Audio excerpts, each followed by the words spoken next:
I've recently learned that mole children is considered a slur by many of the people who believe in mole children. Wait, what's the preferred nomenclature for a mole child? Well, one person suggested tunnel tots.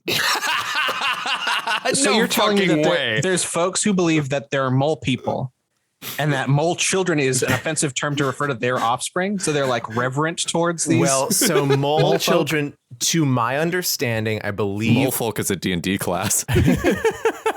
I don't believe people think that the children are actually part mole. I think they call them mole children because they think children are simply being human trafficked through underground tunnels under literally everything. Just a giant spaghetti these are water stolen tunnels. children. These are not. It's not a Redwall Brian Jacques sort of situation where they're mole people. Yeah. No, Right. not yet. Not until I have my way. So many possible worlds, but we got this one. So many possible worlds, but we got this one. Welcome to the worst of all possible worlds.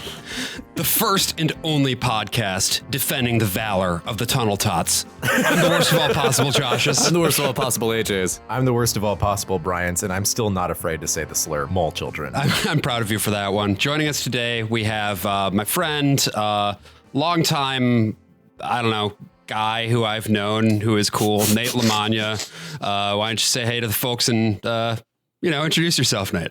Hey, hello. Yeah, I'm Nate. I've been online for a long time. That's probably what I'm best known for, is having not logged off for decades now, and happy to be here. I was not raised on any sort of secular media. Non-secular? Which is which? See, I don't even know. Yeah, secular is the stuff that... It's the normal stuff. But yeah, no, I was a heathen Simpsons kid. So Right.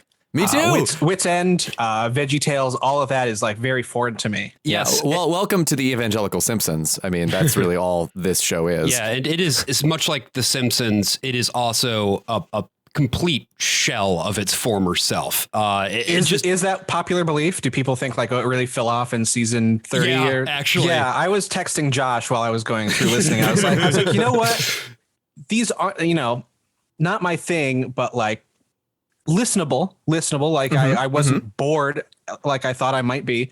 But then you hit that fourth episode, and I was like, okay, wait a minute. What the fuck is this? You texted me while you were listening to the fourth episode, and we'll get there in a little bit. But I distinctly remember you texting me, "Who is this fucking nerd?" with regard to Dr. James Dobson himself. So be good. It'd be good to talk about. And yeah, this is of course for those of you who have not listened to one of these particular episodes of our show. This is Whit's Endless Summer, an ongoing sub-series of the worst of all possible worlds, where we listen to and recap episodes of the infamous children's radio drama Adventures in Odyssey, produced by Focus on the Family, a conservative Christian organization dedicated to the preservation of the traditional nuclear family. And before we jump into recapping, Nate, I guess you said, you don't have any real familiarity. You knew nothing about this going into it.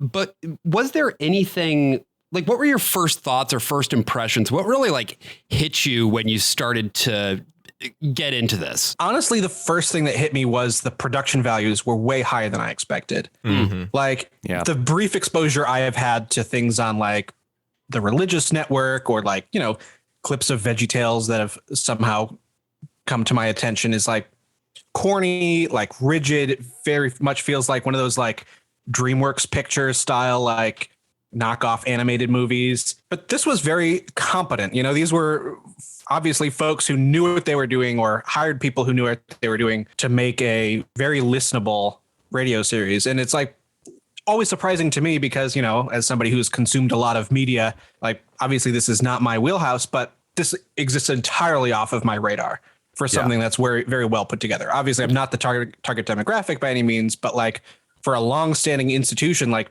completely buried to me, as I said, a heathen Simpsons kid, like no idea of its existence. It really is. It really is so sequestered. But if you're in it, it's the canon. I mean, a lot of what we're looking at today is sort of focused on the family providing its definition of itself. It's like, this is who we are. This is our audience. This is what's too far for us.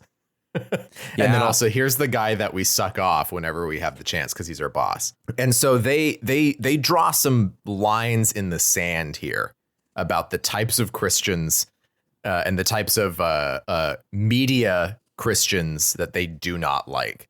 So we start with Melanie Jacobs. So Robin and Melanie Jacobs are played by the Bolte sisters. They are Chuck Bolte's daughters. Chuck Bolte is one of the producers, writers, directors, all that kind of stuff. This one having a cold open was very shocking and striking to me. Yeah, I don't remember this. There was some sort of cold open period. Yeah, well, seeing Odyssey use cold opens is kind of like finding out raptors can open doors.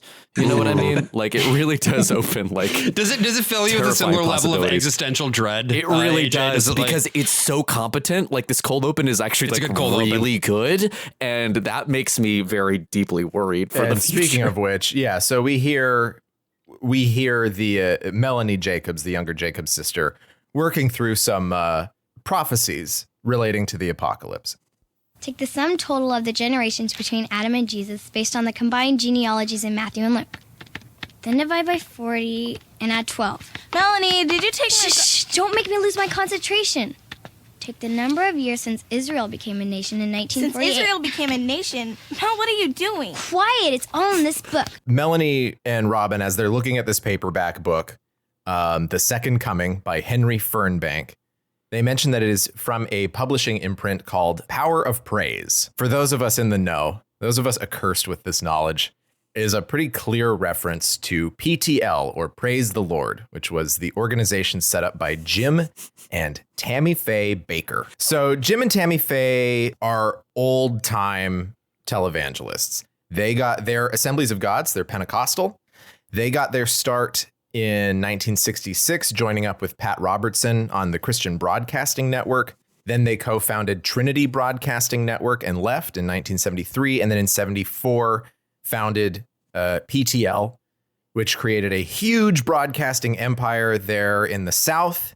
And in addition, they owned the third biggest theme park in America after the two main Disney parks, right? Heritage Park. Yeah, I mean, if you've watched The Righteous Gemstones, they actually do name check the Bakers, but also the Gemstones are basically halfway between the Bakers and the Falwells. Yeah, so the really, really short thing on Jim Baker is that when their company, or their ministry, that's what it was for tax purposes, was at its height, he got found out for raping an employee. Oh, and good. embezzling money to cover it up. Oh, right. Jesus to Christ. pay her off, which also led to uncovering the fact that he embezzled a whole bunch of other money just to hang out, like just taking money whenever he saw fit. He goes to prison. Jerry Falwell Sr. took over his organization and then sold it for parts, basically, within a year. So Jim Baker gets sentenced to like 45 years in prison, and he gets a successful appeal led by Alan Dershowitz. Oh, hell yeah. Dershowitz just heard, oh, there's a case involving a rapist? Well, sign me up. Dershowitz gets him reduced to like, I think 7 years. He gets out after about 4. Tammy Faye has divorced him by that time. And he moves away from this prosperity gospel stuff that he was doing earlier and becomes the guy who sells like dried eggs in buckets that you can buy to prepare for the apocalypse. You've seen those videos, right, Nate? He's still doing that to this day, right? That's what is, all of the people in this era, aside from a couple people who have passed on now, these guys are all like 100 years old and still on TV doing this stuff today. So that's PTL. That's what they're riffing on with Power of Praise. That's what James Dobson is going after at this time, because he does not see them as allies. He sees them as liabilities because of all of these sex scandals that all came out at the exact same time. And that's important here, right? Because, Focus on the Family at this point as an organization is rapidly gaining power and influence. If you look at what's happening in right-wing politics more broadly, Jerry Falwell is really beginning to shape the moral majority. It has as natural allies Focus on the Family and other organizations of its type. We are now in the third consecutive term of Republican leadership in the White House. And all of this is just sort of being consolidated. And so it's important to project in order to have sort of a unified presentation and show of power. You also need to prove that you as an organization are above reproach morally and ethically. Yeah. And so, yeah, this episode of Adventures in Odyssey is partially about a kid who thinks that Jesus is coming back on Saturday, but it's also about these sort of like fake, it's all about like fake friends, right? It's like putting out writing a notes app about fake friends and how difficult they are for you to handle. It's focused on the family doing that as well. And, Melanie lets her mom know that Jesus is coming back on Saturday. Her mom says, "Oh," So then Melanie goes and runs out. Whit? Oh, hi, Dale. My word, are you all right? Yes, Well, can I get you anything? Water, a tank of oxygen, or posters. you want posters? No. Melanie. Melanie wants posters? No. She's on a poster? She's on a wanted poster? No. She's on her way through Odyssey hanging posters, and I want to stop her. This is apparently just what they do with Dale Jacobs. I didn't remember this like recurring bit where he just can't ever get a sentence out and it's all just a who's on first routine for like 3 minutes. Because that keeps going. This bit keeps going throughout the whole scene. Yes. But Melanie has gone out to hang up posters. She is on fire about the rapture coming. And Nate, I know how much you love comedic writing and like good comedic writing. So like, I'm sure you're just listening to this bit and you were just like rolling. I was honestly impressed that they were doing, because. Oh, really? Like I've said, like I'm used to this kind of preconceived notion of like, okay, these are kind of shoddily produced. We've already got the stories written. They're in the Bible already. We just, slap them on a cucumber or whatever. Right. And it's done for us. So I was surprised that they were doing gags and things Looney Tunes-esque where it's like, okay, we want something to make this less brainless. So there is a captive audience rather than just a passive audience. The same reason that parents don't like Barney or Teletubbies or whatever, because like there's nothing other than the surface level. We are entertaining a child or teaching this specific story. There's nothing there. So the fact that they add this other layer of like, these are silly, fun characters and not just vehicles for a sermon, I was impressed. And I did do some extra homework. I went above and beyond and I rewatched some Simpsons episodes to kind of tie in. And the one I watched, this was 1997. So a little later in the 90s, but Lisa the Skeptic, you might remember, where they uncover the angel skeleton where they're digging up to build this mega mall. And they do the same sort of gag. Lisa goes to the museum, gets this guy, Dr. Gould, who's going to test the skeleton to see if it's legit or not. Mm-hmm. And at some point he comes running up to her. They've got the angel on display in Homer's garage. And she's like, "Oh, here's Dr. Gould. What were the results?" And he goes, "Inconclusive." And he's all out of breath. And she's like, "Well, why did you come up running like that?" And he goes, "Can I use your bathroom?" And it's the same, Maybe where the Simpsons got the joke. Right. Yeah. Right. 5 years later, they're like, okay, you know what? That was great gag. We can reuse it. I do really like the underplayed line that Whit has at the beginning. He's like, "Can I get you an oxygen tank?" Yes. Yeah, I'd like to imagine that he only ran like a block too, and that he's my level of like being in shape after the pandemic, which is like we already know that Whit can like run like the Bionic Man. He sure can just run everywhere around town. He doesn't have to because he has complete control of the bus system, but he chooses to run. Right, but this is otherwise a very sedentary town. People just.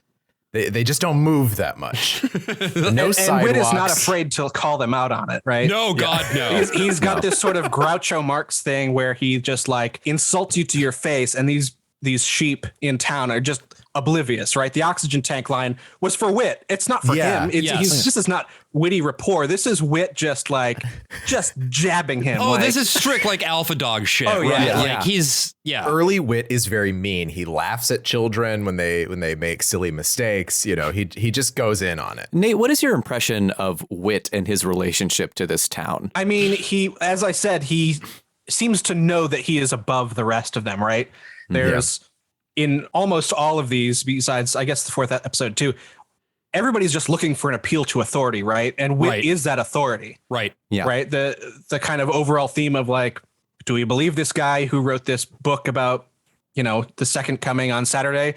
Or do we defer to this guy Whit that we know is a better authority on things.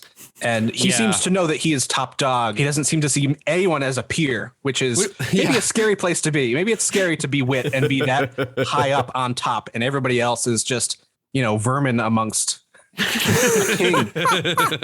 Yeah. No, I mean, that's it. Whit is Harry Lime in the Ferris wheel in The Third Man. If any of these people drop dead, Tom Riley, would you care? So to kind of like pat out then what happens here, after Dale comes to Whit, Whit again alpha dogs him and is like, yeah, whatever, it's fine, it's gonna be fine, we'll look out for the kid, whatever, who cares? Yeah.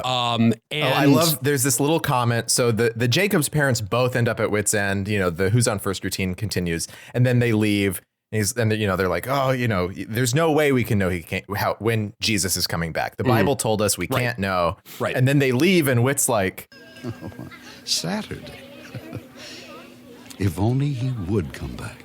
It was truly harrowing hearing that line. Like, it was the first time I've honestly ever felt anything for Whit. And like you were saying, Nate, like just the burdens of being a god in a town full of peons. Like, it's just like, just take this weight of having to care for these idiots off my back and like, let me die. It was tremendous. While they're on the way out, I do want to put this clip into Robin, her sister, calls the phone line for Power of Praise. Yeah, that is kind of... and this is dropping a very clear reference to Trinity Broadcasting Network. For more information about Henry Fernbank and the Power of Praise Ministries, simply call our 24-hour toll-free prayer line at 1-800-555-1264. That's it. I'll get to the bottom of this. I'll talk to Henry Fernbank myself. Hello, you've reached the Power of Praise 24-hour toll-free prayer line. Yes, I'd like to make... Thank you for calling. Our automated answering system will help you fulfill your... I like the ragtime music. I will say, this is actually funny. Like, Good grief. If you have prayer needs for spiritual... That's how I feel about this whole episode is good grief.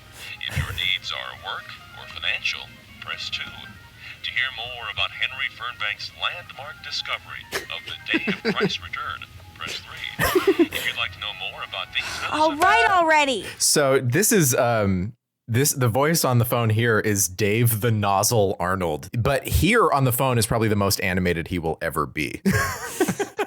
I also thought that this bit was a little interminable. I mean, it's very both. long. It went on too long. It needed an edit, but like at its core, it was kind of funny. Like the fact another that, great gag. I mean, to me, I am missing the reference of Jim Bakker and an actual prayer line, but like transcends that, right? Who hasn't had an automated phone service that they've been frustrated with? Like once again, adding this layer that you don't often see with Christian media, where it's like, we don't need this because we're just telling this particular story. So every line is functional. Yeah. The funniest part of the gag too is that the punchline at the end is that she finally thinks that she's gotten through the phone tree, and it's just Jesus is coming back on Saturday. Thank you for your time. Mom and Dad then confront Melanie about the posters. Melanie sounds like straight up just like an NFT guy. She's like, you don't get it. You didn't work the formula. You didn't read the book. You don't know what's going on. Also, her parents are running all over town looking for her, and she's been gone an hour, and the mom says, well, it was a very long hour. And I was like, I thought Odyssey was a place you just like lost kids, it was just like go out and entertain yourselves. No one's like supervising their children. Also, it's suburban sprawl, so like she must have made it to like the end of the neighborhood like border and then walked back. Right. And then Melanie, that night she has a little heart to heart with God. She prays. She sets up a tent in the backyard, like Parasite. So it's Saturday now. Robin comes by Whit's end and talks to Whit, and Whit is like, oh, by the way, there's some folks up on a hill waiting for Jesus to come back. Well, I heard on the news earlier that a large group of Henry Fernbank's followers went to the top of a mountain for an all-night prayer vigil. I assume Melanie didn't join them. So this is a very specific reference. This is a historical reference to an event known as the Great Disappointment. So in the 19th century, there was a group called the Millerites. There were 3 different predictions made in 1844 as to the day that the world would end. And on the 3rd of those dates, everybody sold all of their possessions, left their homes, went to the top of the hill and waited for Jesus to show up. And he didn't. He didn't? What? Yeah. So then everyone, now having nothing to even call their own, just sort of, as the sun was rising, slowly made their way back down the hill. That in my family, the great disappointment was me pursuing a BFA in theater. And now, once again, 5 years later, The Simpsons, same episode, Lisa the Skeptic, also makes reference to the Great Disappointment, because that episode also ends on the entire town gathered on a hill. Yeah. The angel statue, I'll spare you the full plot. Angel statue has moved mysteriously to the top of this hill, engraved with the end is coming at sundown. And of course, at sundown, it's revealed that it's the end of high prices. Yeah. Because the mall has opened up, and the townsfolk, rather than leaving disappointed, are now very pleasantly surprised to hear that everything is 20% off. And that's really what the Millerites needed to hang on. Right. It's interesting because if you just did this a few years later, right, all of this reaches ahead with Heaven's Gate, Yeah. and all of them killing themselves as the comet flies by. But we're not at this point yet, so our point of reference is still the precursors to Seventh-day Adventism. Right. One of the prides And- of San Diego was Heaven's Gate. That was in one of the richest housing developments in the country, actually, is in San Diego. Wow. And that's Most of Southern California was actually just built by various cults. I'm pretty sure a kid I went to high school with was at least neighbors to it. Holy shit. So there's also some ancient precedent for this, right? Jesus talks about how the end is going to come before all of his disciples die. Paul was an apocalyptic person, but it doesn't show up as like, here's when it's going to happen, right? We have apocalyptic literature, but it always makes very sure to say that you can't figure it out. You're not going to be able to say it's going to happen on Wednesday, July 3rd, year 20. Right, because it's Saturday. It is Saturday. So we have a group of called the Montanists in what's now Turkey, in Phrygia. They had a whole pilgrimage. They did the same thing. They sold all their stuff and then like moved to a valley in between two cities and just sat there waiting for Jesus to show up, and he didn't. So that was the original Great Disappointment. Then there was the Munster Rebellion in 1534, which was less a disappointment and more a bunch of people just got horribly murdered because two guys started saying that they were reincarnations of two of the apostles. Once America forms, we start having movements like the Millerites left and right. It's, John Wesley, the founder of the Methodist Church, he believed that the apocalypse was coming on a certain date. The 20th century comes, and then all of a sudden you get even more people who can do this because we have radio and TV and pulp publications, right? Really cheap paper that people can print on. So you're just seeing people everywhere coming up with stuff. There's UFO cults, there's nuke cults, Jehovah's Witnesses. They had a series of predictions all the way through, I think, about the 70s. They don't predict the end times anymore. Pat Robertson in 1976 said the world would end in 1982. Harold Camping, he's probably the most well-known today of the Christian ones of these guys. He was a Christian Reformed broadcaster. He formed the Family Radio Network in California in the 1950s, and he predicted the end in 1994, then 2011, got a little bit of press back then. Basically, we've got like a lot at this point of people predicting that it's about to be over. There's something in the air. And it's all over AM radio. And as we have referenced The Simpsons already, The book of Revelations tells us to watch for the 7 signs of evil. Wait, sign of evil number 4. Continuing our sign of evil countdown. Here's Vanessa Williams. So everyone is on this kick. Yeah. And so the big ones that happen around the 70s and 80s, and of course, we watched A Thief in the Night from the 70s. Right. Mm-hmm. Hal Lindsey published a book called The Late Great Planet Earth, which was published by Zondervan Publishing, Josh. It was made into a movie narrated by Orson Welles when he was, desperate for money. So Orson Welles is what you're saying, just like most of his life, Orson Welles. The French. The big boy at this time for end times predictions in the late 80s was Edgar Whisenant. He was a former NASA engineer and, like a lot of mathematicians, was just mostly insane. And he wrote a book called 88 Reasons Why the Rapture Will Be in 1988. Oh yeah, dude. 88 gets calculated because it's a biblical generation after the founding of the Israeli state, right? 40 years after 1948. So that's why at the beginning there's the thing about like the foundation. He mailed 300,000 copies for free to churches all around the United States and to pastors. Ended up selling 4.5 million copies of this fucking book. Holy cow. 1988 went through, the world didn't end. Everyone just voted for George H.W. Bush, you know. Even the Trinity Broadcasting Network made special rapture preparedness broadcasts leading up to the date that he was saying, which was October 8th. It was Rosh Hashanah of 1988. Then he said, okay, it'll be 89. But I mean, were people like closing like bank accounts and stuff? Like, is this something that probably it was definitely, you know, it was in some of the cultural zeitgeist. Again, the 80s are just so much crazier than we like to acknowledge anymore. So then he said it's going to be 89. Then he wrote another book saying it was like, he just kept doing like 92 reasons it'll happen in 92. That's so cool. That's great too, because then it becomes a renewable franchise. Like you always know the next installment is going to be. Yeah. So Wizenant is the person that's actually on everyone's mind at the time that they're writing this episode. I was actually very pleasantly surprised that they were condemning a faction of Christianity. And I was actually very pleased that it ended the way that it did, with Melanie sitting outside in her tent waiting for Jesus to come, because he's not going to show up in Jerusalem. He's going to show up in a backyard in Ohio and say, hey, what's up, to, you know, a little girl in her tent. But her sister Robin, who has been giving her shit the entire episode about how dumb she's being for thinking that Jesus is coming back on Saturday, actually goes out there and spends some quality time with her sister. Even if Jesus doesn't come tonight, and I'm not saying he won't, it's nice to be excited about it. It was better than anything I've ever felt. I wish I could feel like this all the time. Maybe I'd be a better Christian. And that's where we get to the real lesson of this episode. Is like, even though there are fools and charlatans at the top of all this, predicting the end times and trying to sell you books, maybe we should just let people believe it, because it makes them better Christians. Right.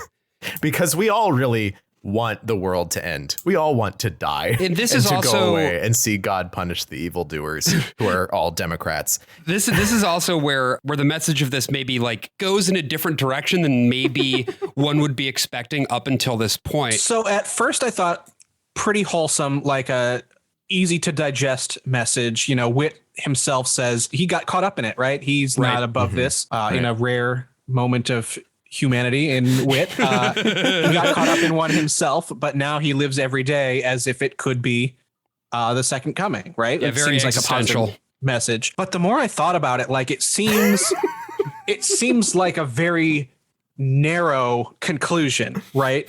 Of like, yes, you should live every day as if the second coming could happen, makes you a better Christian, et cetera, et cetera. Yeah. But only because the Bible is specific that nobody can predict when he's coming back. There's no larger message of like faith, of like why it's a good thing to live as a good Christian, other than the Bible doesn't say specifically, and it says if anybody does that, they don't know either. Right. Because this episode does seem to be like an episode about faith going unrewarded, right? Because she is as like passionate about the end times coming as Whit is about just like Christianity in general, but hers is wrong, but it's not bad that she believed it. It's just misguided. And there's also this like whole thought about how you can only be a good Christian if there are consequences, right? It's an entire worldview that you will not be your best self unless you know that Jesus is coming back and will judge you for not being your best self every single day, which is, I don't know, it's a very paranoid worldview, and it's not one I think is particularly healthy. It's the message of the song Christmas Shoes, too. Right, because that little kid's mom is dying and he wants her to have nice shoes when she goes and sees Jesus. Otherwise, the deal's off. Yeah, right. It's like it's Bart spitting off of the escalator. Yeah. One last Simpsons reference for this particular episode. Once again, same thing, Lisa the Skeptic. But Marge makes them all dress in their Sunday best to go out, right? That's right. Bart thinks that they're going to Black Angus Steakhouse because they're all wearing nice clothes. This episode really shows that this is aimed for a strictly Christian audience. Yeah. Because they are willing to throw a punch at another faction, right? I can't think of any mainstream Christian produced media that would say, oh, this other group of Christians is wrong, right? They're normally kind of put on a a unified front, despite the fact that they are, you know, various sects, various schisms and so forth. But this just goes to show how hidden away from mainstream this really is, because like they are going out of their way to say like, hey, this other stuff that you are being bombarded with that I have, you know, aside from seeing clips of Jim Bakker selling his, you know, mac and cheese slop buckets on like YouTube clips, like completely foreign to me. But this is really tackling something that's so specific to this narrow group of media consumers. Well, and this reflects also like what Focus on the Family is doing more broadly as an organization, right? And again, when we get to the last episode, we'll talk a bit more about Focus as an org. But the big thing that they are doing is they are staking their claim on sort of the legitimacy. They want to be the legitimate representative of Christianity, of evangelical Christianity. Yeah, the face they want of it. to. Yeah, and they want to, and that means controlling the terms of the debate. That means both internally and externally, but you've got to control internally before you can make an external push. And that's a big part of what this stuff is all about. It is a lot like Eli Gemstone, you know, going into the back rooms, throwing a potato at someone's window, you know, and that's another thing to remember is like, not only are these people vying for power in terms of their audiences, like who they speak to, who listens to them, Focus and Adventures in Odyssey is at this point, and Dobson's talk show, I think they were kind of a package deal for a while, is playing in 1991 on 2,500 radio stations across the country. But these people are also friends with the president of the United States. Right. Like, they all have like the deepest connections with K Street and Washington, D.C. and the family and George H.W. Bush and the CIA. We'll see a little bit more of that when we talk about Dobson going to Russia. But these are people who have the ear of the most powerful figures in the country right now, which was the entire purpose of the moral majority movement. Before we move on to the next episode, I do want to point out one last bit from this episode, which is that Robin's absolute annihilation of her belief in the Easter Bunny, I thought was actually very, very well done. Why don't we move on to our next episode here? The Jesus cloth, which will clean up after Jesus' second coming. That's exactly right. Oh, boy. Wow. So the Jesus cloth begins with Whit getting a package from Jerusalem from a man named Alfred Brownlee. He's a friend of Whit's. He worked for Whit at the Universal Press, which is the encyclopedia publisher / intelligence community front owned by Whit. It's just the Hobby Lobby Bible Museum in DC is what it is. Whit is dealing with a huge problem, which is that his friend Brownlee has sent him basically a cursed object. Yeah, smelly leather pouch that has a piece of cloth inside of it. Which drives Connie wild. The curse of it, you know, unlike the curse of the mummy, which just, you know, kills everyone over a few years, the curse of this cloth is that it attracts every Catholic in the area. It certainly attracted this Catholic. The locals tell me that according to the markings on the pouch, this is indeed a piece of the robe of Jesus Christ. I'm not sure I believe them. This sort of stuff has been going on for years. People finding a splinter from the cross, a strap from Peter's sandal, or the Apostle Paul's toupee. Still, the locals are convinced, so I thought you might want to check it out. You see, Connie, even Alfred doesn't say it is a piece of the robe, only that it could be.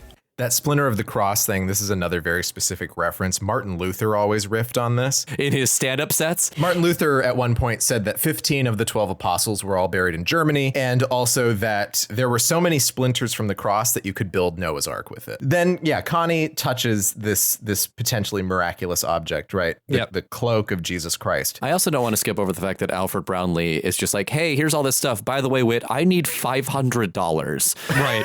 It's not even a lot of money. No, it's weirdly, it sounds like a scam. Like he got in bad with a Jordanian bookie, and now he's holding a bunch of NFTs. They took my apes. They went right for my apes. All of my apes are gone. Sent this cloth to Whit to get paid, even though he's like really skeptical of it. And Whit says that he had kind of fallen out of doing this whole thing, except now he needs money. And I'm not sure where the money is coming from. Did he bought this from the locals and wants to flip it to Whit? It does not make sense. Yeah, and he's not sending it to the encyclopedia. And Whit really drives home. This guy has never found anything. No, this guy sucks. This guy's fucking terrible. He's never found anything of worth. He doesn't believe it himself, right? Right. No, he's not even selling it well. He's not even like, this is totally the robe. Give me $500. It's just kind of. I found this thing. May I have $500, please? Yeah. In the package is also just a tin cup, which I'm pretty sure is actually the Holy Grail. And it's like, don't throw that out. That's why he needs the money. That's the tin cup he gets to collect change from people walking by, and he accidentally mailed it to Whit. It's like, I already wrapped it up in the package. I need the tin cup back or I'm broke. It's got a prepaid stamp on it. It's like, drop your change in and send the cup back. I'm gonna. So yes, Connie touches the cloak. Yeah, let's hear it. Yeah. No, suddenly I'm beginning to feel very warm. Oh, Connie. No, really, Whit. I think it's because of this cloth. I think it's because you're leaning up against the hot plate. Oh! Now, here. Oh, God. I'm gonna take the cloth before you hurt yourself. But And then she touches it again, and she comes. Wow. It's just like everyone in town is really wanting to whiff what is apparently just Jesus's taint holder, and I don't. Wow. Yeah. Oh. Wait, I'm sorry, AJ. I just. Yeah. Go on. Have you encountered someone in your life who needs their taint to be held? Yeah, I mean, it's just flopping all around down there. You know, you gotta have some way to support it. A floppy taint? Yeah. This is a problem. Everyone has a floppy taint, right? This is a problem everyone has. Can our guest weigh in on this? Nate, what do you think? I mean, I don't think I would wear a robe if I wanted to keep my floppy taint held. I think there's other you garments. want to flap it around in the breeze if you wear a robe. If you're like, I want it to flop. Okay. I want the breeze on my long, low taint. Okay, so robe is what I'm going for. It's slapping between your knees. Here's my issue, Nate. You took issue with this, with the taint situation, but your problem was just about robes. My angle from this, maybe this is upbringing, I don't know, the taint is what stands out to me. Mine isn't personally floppy. I only speaking for myself. Well, neither you're wearing robes. So yeah, obviously they're not going to be floppy. Yours is very, very fully supported. Yeah. Otherwise, it's bapping between your knees like Pong. You know, right? I don't. It's not though. I'm pretty certain it's quite firm. It's no. I think Nate and I are in agreement. You have the weird taint here. Okay. To quote a famous episode of Mr. Show, it's insane this guy's taint. We're taint misbehaving. Maybe this is a Mediterranean versus Germano-Scandinavian thing. Maybe there's a major taint difference. I think it's once again those swarthy Italians have. So I want done it again. There's not to focus too much on Alfred and his terrible plan. Yeah, Alfred. Yeah, but why? Yeah. If you discover something that might be the robe of Jesus, why in God's name would you send it to the owner of an ice cream parlor? I will agree with you, AJ, that there are a lot of plot contrivances in Adventures in Odyssey generally, but in this specific case, given who the character of Whit is, I actually think it tracks completely. What makes less sense is the fact that he would send along the goods and then ask for the money. That's the thing that confuses me. Anyway, at least send COD. That part didn't make sense. But I do think it's consistent that you would immediately bring it to Whit's attention because in the Adventures in Odyssey world, of course, I'm only 2 episodes deep into my journey. You've gotten a really good sense of him, though. He is the ultimate authority, right? Exactly. There's no pope in this world. Like the top dog until you get pierce the ether and hit heaven. Is Whit, right? And this is the be all and end all interpreter of faith for everyone he knows. Well, Brian brings up actually a lot that we never really have any scene with a pastor in Odyssey. Like Whit is super rare for all intents and purposes, like the moral authority of this town, which is why I think him getting overwhelmed in this episode by the mob. So Whit's like, I'm going to go to, of course, the antiquities expert at the community college, who can do all the tests to find out if this is the real deal. He leaves. Connie is doing bad scholarship. She's doing bad epistemology, right? She doesn't say, oh, a cloth has come that purports to be from the ancient Levant during the time of Christ. Lucy Cunningham Schultz comes in and Connie's just like, by the way, I just touched something that once fastened Jesus Christ's massive taint to his body. He literally could not walk without this, and you can still smell the sweat. So this cloth is brought over to the college, to Ian. They mentioned that the cloth was found in Rumquam, which is a reference to Qumran, which is where the Dead Sea Scrolls were found. We'll get to that. I did wonder. It did seem like a strange name. The one thing that Ian does confirm is that it could have had some historical provenance because like the markings are connected to like an early Christian cult, I guess. I was actually a little disappointed. I thought that this episode was going to lead to like Connie pulling kind of a Music Man thing and like conning a lot of people out of her money and living up to like her namesake. That'd be so cool. So at this point then, Whit comes across Dale Jacobs. Dale Jacobs is the editor-in-chief of the local newspaper, and we're really heavy on the Dale Jacobs stuff. Yeah, we are. I don't know why. At this point, Dale is basically fucking psyched as shit. He's like, "Show me the damn cloth." Whit notes that there's no proof that it's a switchblade. Whit notes that there's no proof that it's the real deal. At this point, Dale is just like, "I need the cloth, dude. Tell me about the cloth. What's going on?" And Whit says, "Don't I always give you an exclusive, Dale?" With regard to the local newspaper, Whit owns the fucking media. Yeah, it's so sinister, that line. And I know it's not meant to be, but God, it's so terrifying. Well, it's like, Nate, there's a previous episode where a horrible accident occurs at Whit's End and puts a child in the hospital. And the police are going to do an investigation, but Whit's like, no, it's okay. I'll do the investigation. And they're like, okay. They let him. I mean, I'm curious. Yeah, this goes back to your point, Nate, about like Whit being the ultimate authority. Like you're exactly right. You're intuiting it there, and it keeps happening here. Like even after all those people have stopped by and have said like, Whit, we want to see the thing, he's still able to hold them off. And then Ian verifies that the cloth was attributable to that cult. Then the next day, Connie is opening up Whit's End, and out front there's a ton of people out front who are demanding to see Whit, but he's not there. And Connie tries her best to hold them back, but it turns out that in the Campbell County College Clarion, the newspaper of the community college, there has been an article published about the cloth, and the word is out, and everybody coming into town at this point, it's pretty heavily implied they're not actually from Odyssey. These are people who are from the county more broadly. These are people who are coming in from like Connellsville, which is the adjacent Ogdenville, Brockway, North Haverbrook.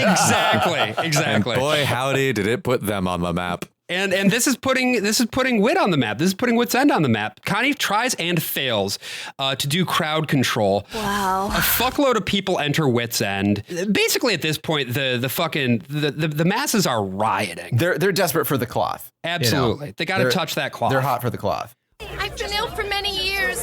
All I want to do is touch the cloth and be healed. There's no proof that it can heal anybody. There's no proof that it won't. Let her try. Wait, please. Quiet. Let her try. So the only thing that Whit has at this point is they can do radiocarbon dating, right? Which requires that you burn a certain amount of material and then you're able to look at the carbon isotopes and date it pretty accurately to whenever it was around.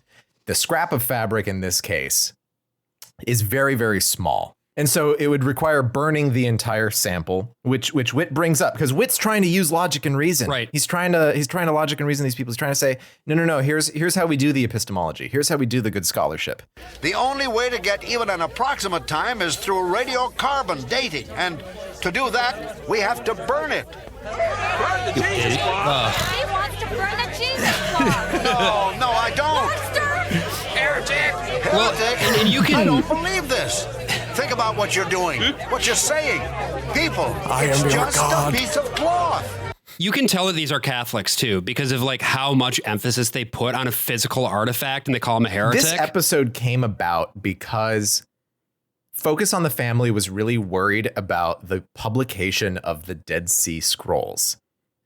Nate, are you familiar with the Dead Sea Scrolls? I know they exist. I know people like reading them. That's about it. Yeah. So I'll go into the 20th century history of the Dead Sea Scrolls.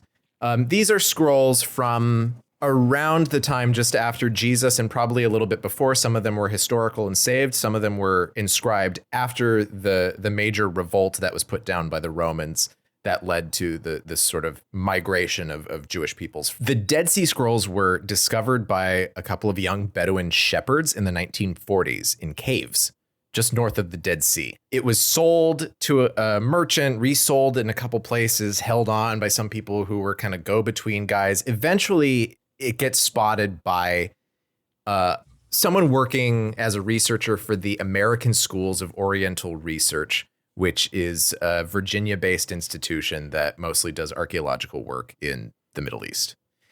And the ASOR, as it's known, then starts to work together with the Jordanian Department of Antiquities to find the caves. And these caves are in a region known as Qumran. At some point, they strike up a deal. This changes hands over to the Israeli Department of Antiquities during, the many borders being drawn at this time. The Oxford University Press gets sort of an exclusive deal to publish the Dead Sea Scrolls as they're being worked on. In the 50s, they do a little bit of radiocarbon dating and find that these scrolls are the real deal and really from this time.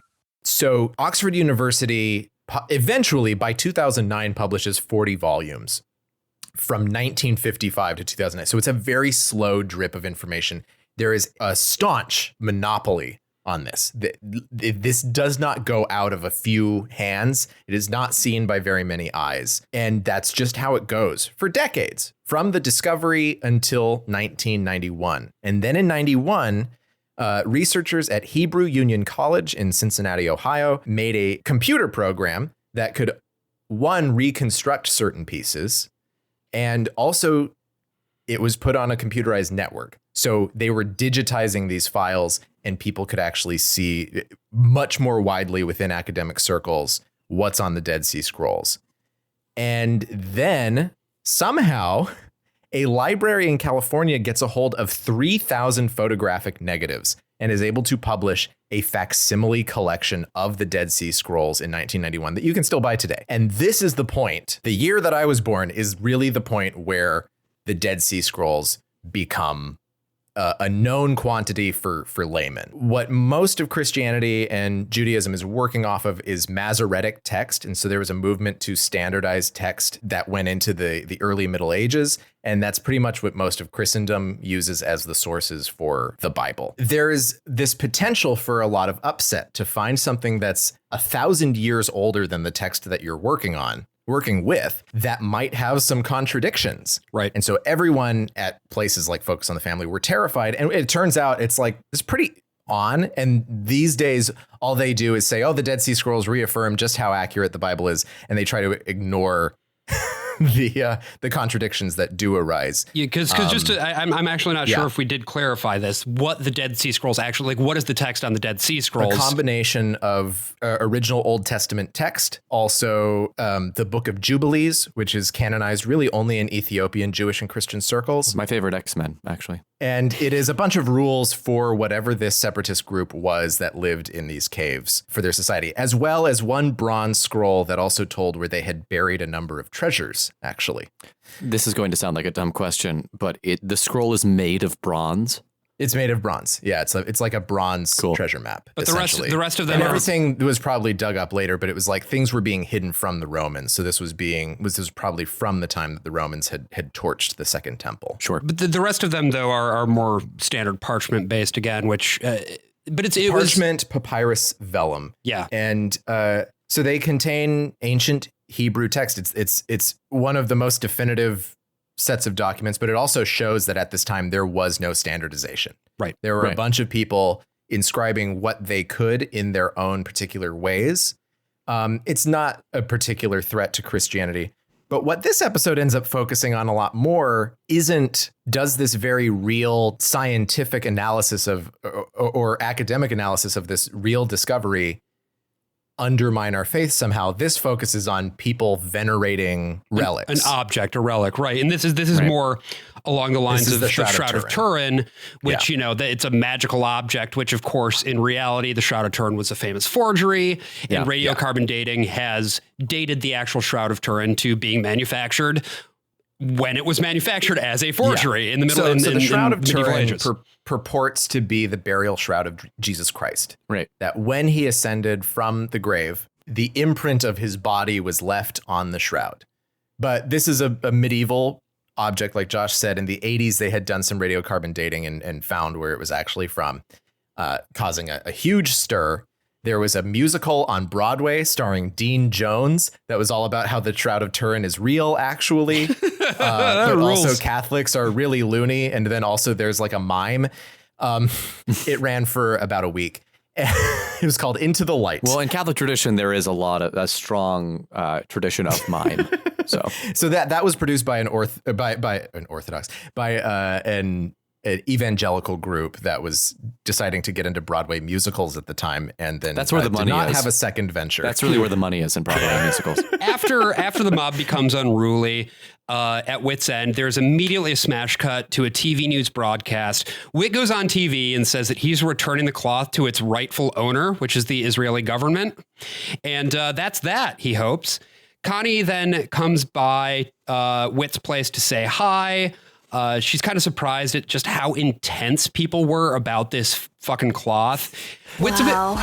You were intense, Connie. Whit's a bit bummed out that people care so much about the robe and so little about Jesus himself. The end. That's the episode. But their caring about the robe is directly a reference to their caring about Jesus. Like Whit's like a lesson here is like, in what do we put our faith? Right. Are we supposed to put our faith in objects, or are we just supposed to put our faith in like the concept of faith itself? It's such a ludicrous. I mean, the Dead Sea Scrolls are very fucking important.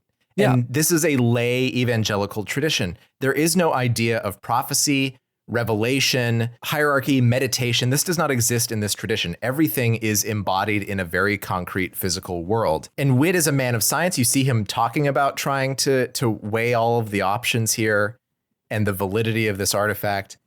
Like, it matters. It matters if you find something that confirms your faith from this time. Yeah. And he's just saying, yeah, but you should just have faith. Fuck off. Just cause. And I wanted to point to this piece of scripture that is the official scripture of this episode, as listed on Focus on the Family's website. It is 2 Timothy 1:12, which I have to say is the funniest name for a book of the Bible I've ever heard. Hey, what happened? I don't know. Let's listen to Tim. So in 2 Timothy 1:12, it says, "That is why I am suffering as I am. Yet I am not ashamed, because I know whom I have believed and am convinced that he is able to guard what I have entrusted to him for that day." It's like they just Tim, reached into a bowl and pulled out a verse and were like, this is the one for the episode. Fuck it. No, I think that this is really fitting because this episode is ultimately about Whit being defeated, right? Because at the end of the day, he says, we don't know if this is real or not. There's no way to prove it without being destroyed. This just doesn't belong here. Right. Just get it away from us and forget it. Yeah. He has failed. He has not beaten this with logic and faith. He has just said, you know what?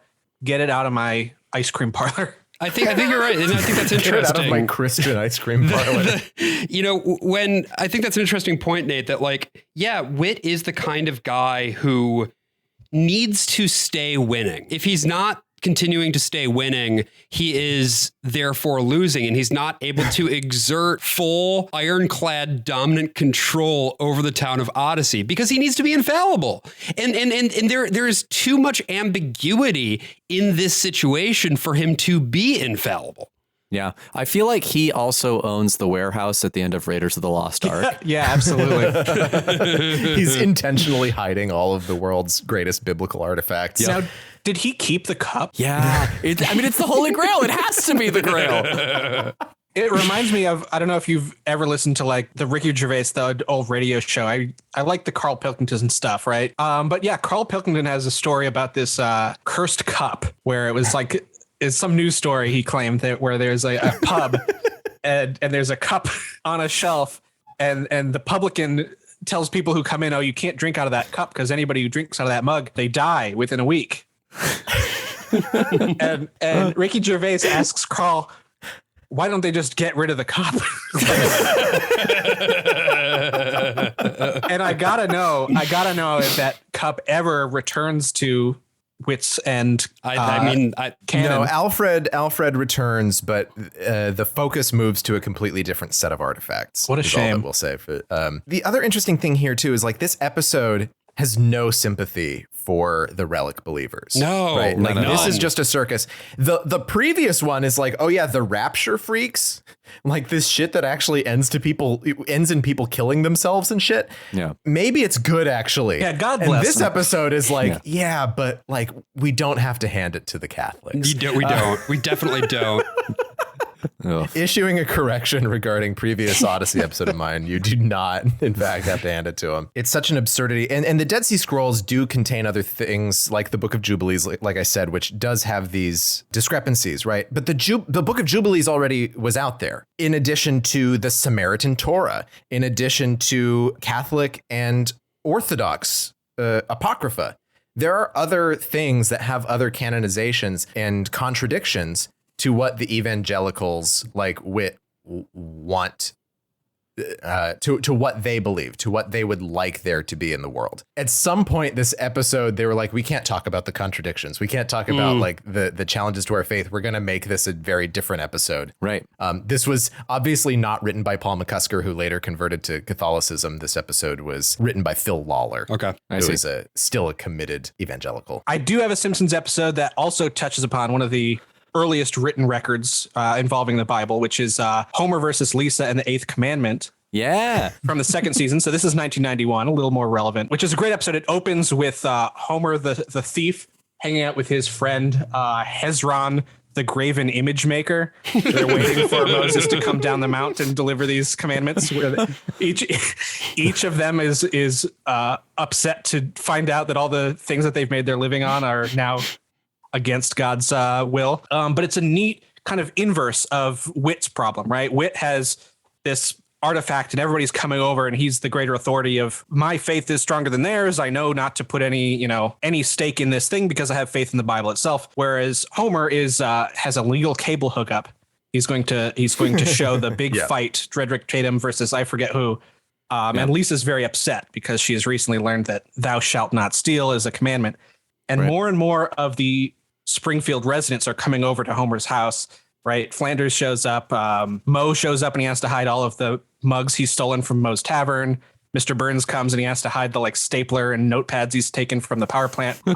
And the lesson at the end there, right? Lisa is refusing. She's protesting. She's not going to watch the fight. And the Simpsons family all slowly joins them. And Marge says that if you love someone, you have to trust that they'll eventually do the right thing. And ultimately, Homer does miss the fight and then unplug his cable hookup. And it's just interesting to me that, right, Whit is just like, all right, whatever, get this out of my face. Whereas like Homer, this kind of, rather than the font of knowledge that Whit is the exact opposite in Springfield. Yeah. Font of stupidity. Yes. Eventually comes to realize that he has to do the right thing. He has to, even if he doesn't believe it himself, if he, he's read the pamphlet that says stealing cable and you, but decides for the sake of his family, for the sake of their faith, that he's going to give up this thing that he cares about at the worst possible time. Right. Is it an actual test of God versus this trinket from, the Middle East that Whit is just like, I don't know what to do with this. Let's move on. Yeah. And it's really interesting. Just has to deal with the burden of always being right. Yeah. Right. And I think The Simpsons just captured, not that we're really putting them against each other. I am. But The Simpsons captures this idea of a test of faith, I think, much better than they do in this one. And I think, Brian, to your point, that they do talk around it because, like you said, the Dead Sea Scrolls, as far as I know, are largely like, this is legit. This is a real piece of actual writing from the time. And they don't want to touch on that. So they just have to write around it. And Simpsons, with, no sacred cows, just goes right in and says, well, let's look at somebody actually having their faith tested. Somebody who is not this, once again, central authority figure that everybody looks up to. The exact opposite is just much more compelling. Yeah. So watch The Simpsons instead of. Yeah. I really love that Marge line about you have to trust that they'll do the right thing, because I think the main fault of Whit is that he doesn't trust anyone to do the right thing without him intervening. Yeah. Very much so. Yeah, and it speaks to the whole idea of like the authority figures too, which Dobson, of course, we'll get to in a little bit, really harps on, which is like you need a strong authority figure to tell you what to do, and God is the strongest authority figure of all. Whereas I think the actual teachings of Jesus are much more about trusting your fellow man and putting your faith in your community to eventually do the right thing. And especially the idea, like a test of faith, a real one, involves self-sacrifice, right? Yeah. And Homer had to sacrifice something. Whit's lost nothing at the end of the episode, except perhaps his faith in his fellow man. He just had a rough day, and it didn't cost him. It never does. It never costs him anything. Right. Nothing that he does here. He always gains from it. He can't stop winning. Whit can't stop winning. That's prosperity gospel. That's the American religious tradition. This is how Whit wins. Yeah, the W in his name is actually for all the W's he gets. So we'll get Whit into another hard situation that he doesn't have to make any sacrifice for when we return from our break. All right. Well, hello, listeners. It's me, Dr. Montgomery Flonk, inventor of Dr. Flonk's all-in-one shampoo and tile cleaner. Do you have an extraordinarily long and stretchy taint? Do you find your girthy and supple taint misbehaving? Does your stretchy, squishy taint ever tickle the back of your knee so you think that maybe it's the hand of your long-dead wife? Then you need the taint holder.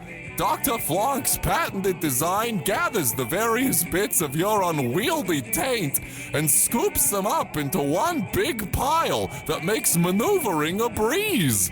Got a pair of skinny jeans that you've been dying to wear? Taint holder's got you covered. Sick of accidentally stepping on your taint when you don't tuck it into your big socks? Taint holder is on it. Sick of hearing your concerned friends tell you that your taint shouldn't be stretchy like that, and that it kinda looks like something laid eggs in your taint that'll do the hatch at any minute? What are they? The taint police? Taint likely.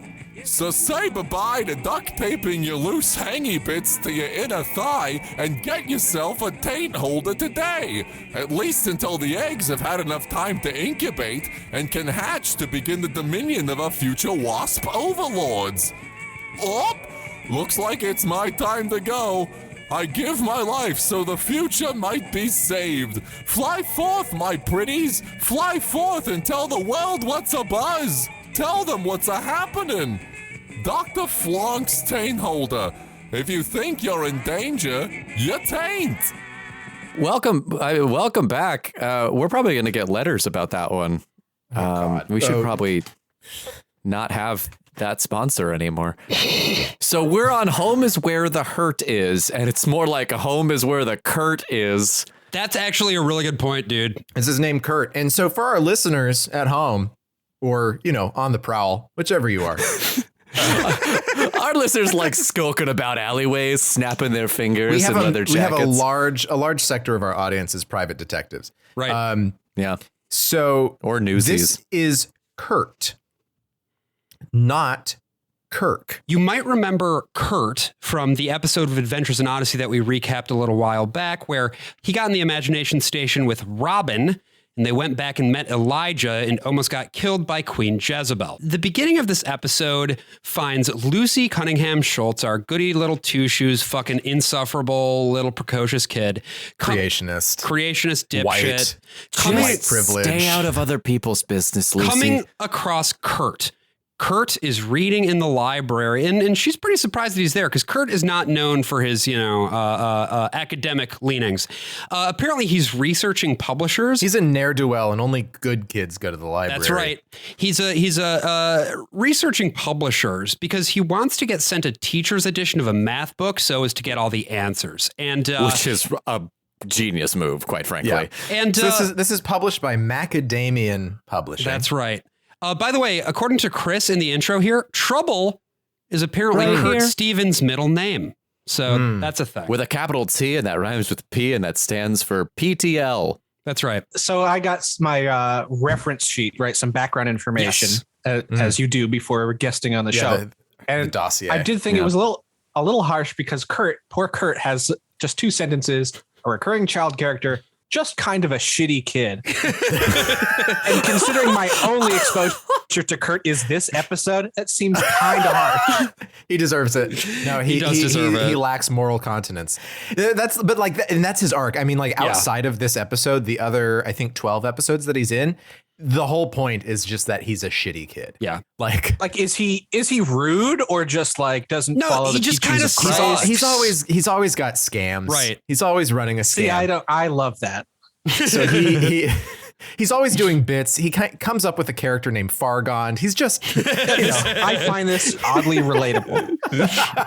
His last episode is one where he's like running for student body president against Lucy and decides to like turn it into a cutthroat, like no holds barred, take no prisoners kind of campaign where he just runs her through the muck. So it's like Election, the movie Election, but the other way around. That's where Election got it, was from Adventures in Odyssey. You know this. So in the library, he finds information about this publisher, Macadamia Publishing, and goes and calls the publisher up on the phone. He employs a really shitty, like deep adult voice and gives his full information like a fucking idiot. Yeah, and also has full voiced conversations with Lucy about how he's totally getting away with it. Yeah, while he's on this the library. In the library, while he is on this one-sided phone call with the publisher. The publisher actually does take the order, and so Kurt has then set up a delivery to his home address under his real name at no cost, like a fucking idiot. Can I just point out that the name of the guy who wrote the math book is Malcolm Dripwich? So Kurt then goes home to tell his dad about this. And Nate, as you were listening to this episode, you texted me, LOL, the clinking of ice in the glass or something along those lines. So Kurt comes in and the first sound you hear is ice clinking in the glass because his dad is Julian from the Trailer Park Boys. That's exactly the mental image that I conjured up. Do you want something to eat? I could fix us a couple of sandwiches. I had to clean my own glass. Huh? I had to clean my own glass. We didn't get the dishes done last night. How many times do I have to tell you? So Kurt's dad has one glass, again, like Julian in the Trailer Park Boys. Yep. His dad is played by Hugh Farrington, who in his career is mostly known for a recurring role that he had on T.J. Hooker, starring William Shatner in the 80s. But Kurt lives in a place called Potter's Park, which furthers my theory that Odyssey is just Bedford Falls if Mr. Potter had actually successfully taken it over. Oh, man. Which for these people is Utopia. That's great. Oh, that's really good.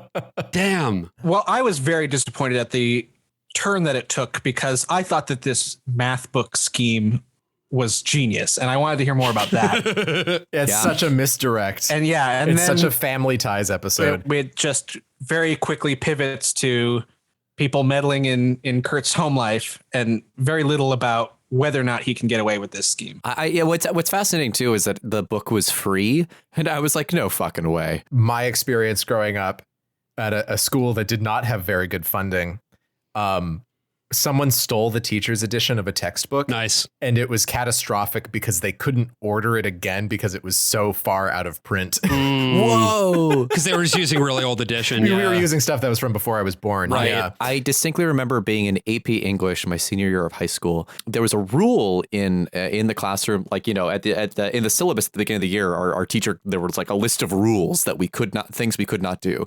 And if she found out that any of us had visited the website for SparkNotes.com TWOAPW.com for anything that we were reading, we would be automatically fail the entire class. And we all found that a little suspect because, you know, if you're using it as study aid, SparkNotes can actually be very helpful. Right.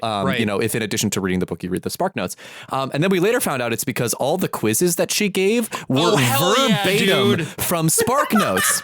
But the thing is that, so we figured this out. We all went on SparkNotes and did it, and it became a detente because she couldn't accuse us of getting all 100% because then we would have to accuse her of just using SparkNotes. But the thing that struck me most about Kurt's dad in this moment is that he kind of sounded like if Kelsey Grammer was trying to play a blue collar guy. Like I didn't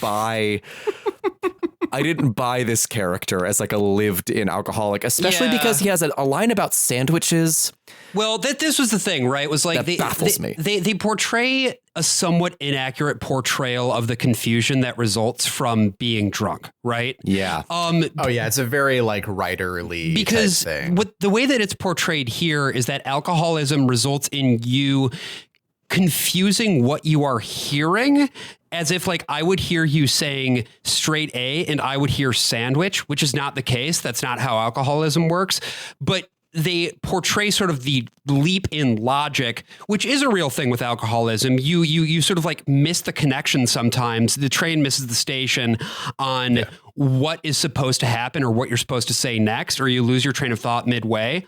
I would say that hearing straight A and thinking you hear sandwich is more of a thing that you would do if you're high than if you're drunk. It wouldn't really happen either way, but like, it's just not quite right. But the point comes across that like Kurt's dad is not just a little bit drunk, he's blackout, right? Yeah, like I think that just listening to that clip just now that I actually clocked was that Kurt enters the scene saying, I can make some sandwiches or something. So it's almost as though he's forgotten the entire bit of their conversation up until that point. He's like, wait, you said something about sandwiches. Like it's like he's not entirely like experiencing temporal time in the same which again way. which would be more a weed thing than an alcohol thing. So Lucy goes over to Whit. She's like, I have to stop this scheme. If Kurt gets a hold of the teacher's edition of the math book, we're fucked. Right. Society living is with fallen. dogs. Oh, well, do you know what company it is? He said it. It's the name of a nut. A nut? A nut? You mean macadamia? What's so funny? Well, Macadamia Publishing is a subsidiary. That is, it's owned by Universal Press. So, of course, like all things, Whit has his hands in this. Whit has his hands absolutely filthy with nut. And I mean, this ticked me off. I'm not going to lie. It has been clearly established at this point that Whit just knows everything. But like the specifics that he drops on her are like just once again talking over and like for the sake of his own benefit, like sharing this like that he has superior knowledge is like very classic mean-spirited Whit. Instead of just saying, oh, this company is going to have somebody come by and deliver it personally, blah, blah, blah. He has to name drop that it is a subsidiary. That it's his, like, right. It serves only himself and his own ego. And to highlight that for a second, yes, this means that they don't mail it. They actually bring a salesman out with a suitcase and a fedora to your door to bring the book. Which is a free book. Well, but it's, I mean, sort of, right? Like this is actually pretty plausible. Like the teacher's edition in 1991. Well, I don't know. I mean, maybe like this way of doing it is a bit of a contrivance, but it makes sense that like the teacher's edition would be free if and only if you bought 25 copies for your class, right? Yeah, the free thing makes sense, yeah. And it would make sense that they would follow up with you, and maybe it wouldn't be an in-person visit, but it makes sense that a sales rep would follow up with you to secure the actual like delivery of all of every time the school gets new books, you have to lock up all your farmers' daughters. And also, Whit, you agree that education should be free then? Interesting. Interesting. So because of this, then this plants the bomb that you're waiting to go off. Right. You're like, you have the sort of dramatic irony where Whit and Lucy think, oh, ho, ho, ho, the scheme is going to break apart. Right. But then you, the audience, are going, this kid is going to be horrifically beaten. Right. We have this is where your brain is going. The dramatic irony of this is actually set up, I would say, pretty well from a dramatic standpoint. So what ends up happening then, because Lucy doesn't know where Kurt lives, she follows him home after school the next day. Again, the home is in a trailer park. This is strongly class coded, which is really interesting to me because, like, again, the good upright citizens of Odyssey are all middle to upper middle class. And then Whit is the benevolent patriarch who sits at top of it all. Whereas Kurt is class coded as being working class, right? He lives in a trailer park. His dad's a drunk. And so that also is probably part of what contributes to his subpar moral fiber, honestly, is the fact that he is not of the class of the rest of Odyssey's benevolent capitalists. But what ends up happening here then is that Lucy follows Kurt home then to that trailer park. Kurt's dad is home and was home when the book salesman came by. And Lucy discovers this because she then basically just jumps up on Kurt and is there at the doorstep when Kurt's dad is there. And Kurt is understandably mortified about this situation. Yeah, because his dad's drunk. And, Lucy says, I've never gone over to your house before, which is, I actually felt like this second half of the episode, as much as I did miss the shenanigans of he's going to be found out, of the book scheme, it felt very real to me. Like there were, not to get into too specifics, but there were kids that I was not allowed to go over to their house if the dad was home growing up. And it was just like, oh, I've never been to this guy's house. Or I'd have friends that'd be like, I would love to go over to your house. And the friend would say, you can't come over to my house, but I will go over to your house. Right. And it was a lot because there's a lot of alcoholism, around. And this is the exact interaction that, you would have when you finally meet that parent and you're like, oh, there is something very off, and that kids can sense that, and that Lucy comes to the conclusion that he is an alcoholic, I thought was very perceptive because kids know this stuff. Yeah. So she goes back to Whit and she says, what she saw. And she's like, I think this is what's going on. And he says, well, let's not jump to conclusions. And Whit takes Lucy to Kurt's house. This is what we were talking about with the Jacobs girls, with Melanie disappearing for a single hour and her parents are running around town. But then Lucy's just hanging out with Whit, the ice cream guy, who has commandeered a bus, and they go over to Potter's Field. He hails the bus, yeah. And I'm curious at this point too to hear the same guy is on that bus. I still haven't gotten home. My wife left me for a horse. I'm curious to hear at this point too, Nate. You had. Up until this point, what you've been listening to in Adventures in Odyssey has been mostly lighthearted, right? This has been very Simpsons-esque. This is a significant tone shift, right? And I'm curious, as you started to hear this tone shift, I'm curious how it hit you and sort of where your head is at this point. Well, it's very much devoid of whimsy, which, you can't say that there's not whimsy peppered throughout other episodes of Adventures in Odyssey. It is interesting, to someone's earlier point, that it doesn't seem like there's firsthand experience with what it is to actually be drunk or be an alcoholic, like what that substance does to change a person. But when we get to that point, when Lucy's coming over, that level of secondhand embarrassment that Kurt is feeling does seem to be tapped from a very real well. Yeah. And that's the part that really, I think, drives this and makes it a more compelling versus not episode, is that there is a very real emotion here in the middle act, where even if you are not, a kid living in a trailer park with an alcoholic dad who confuses straight A's for sandwiches, that level of embarrassment and this thing of I can't let anybody find out. I don't want people to treat me differently, which I think comes up actually later in the episode, is tapping from a very real spring of emotion. Yeah, I think this episode does not capture the experience of being drunk for sure. Because probably most of the people writing this show have never had a drop of alcohol in their life. But I think it does capture, I think most vividly, the experience of having a friend and finding out that their parent is drunk. But I think it also does have a very realistic understanding of being a kid with an alcoholic parent. and what that means for your life. And when I wanted to tap into this because you expect like this is going to go to the melodramatic scene. You expect this is going to go to the scene where he goes in the house. Right. And since we're doing the It's a Wonderful Life comparisons, right, it's George Bailey getting slapped around by the pharmacist as a kid. And that doesn't happen here. Like that's the classic after school special, very special episode kind of thing where it's like you find out a parent is drunk, they're abusive, right? You never have someone who has an abusive parent who's not a drunk. Or a drunk parent who is not abusive. But this is really, no, his dad's an alcoholic. Yeah.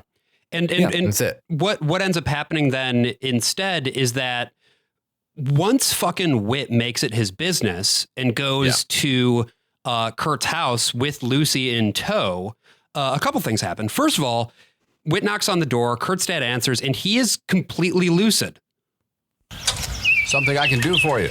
Well, I'm John Whitaker from town. Oh, yeah. You own that kid shop that Kurt likes so much. Yeah. I've been past it. And who are you? I'm Lucy. Don't you remember? Should I? Well, I was here a week ago.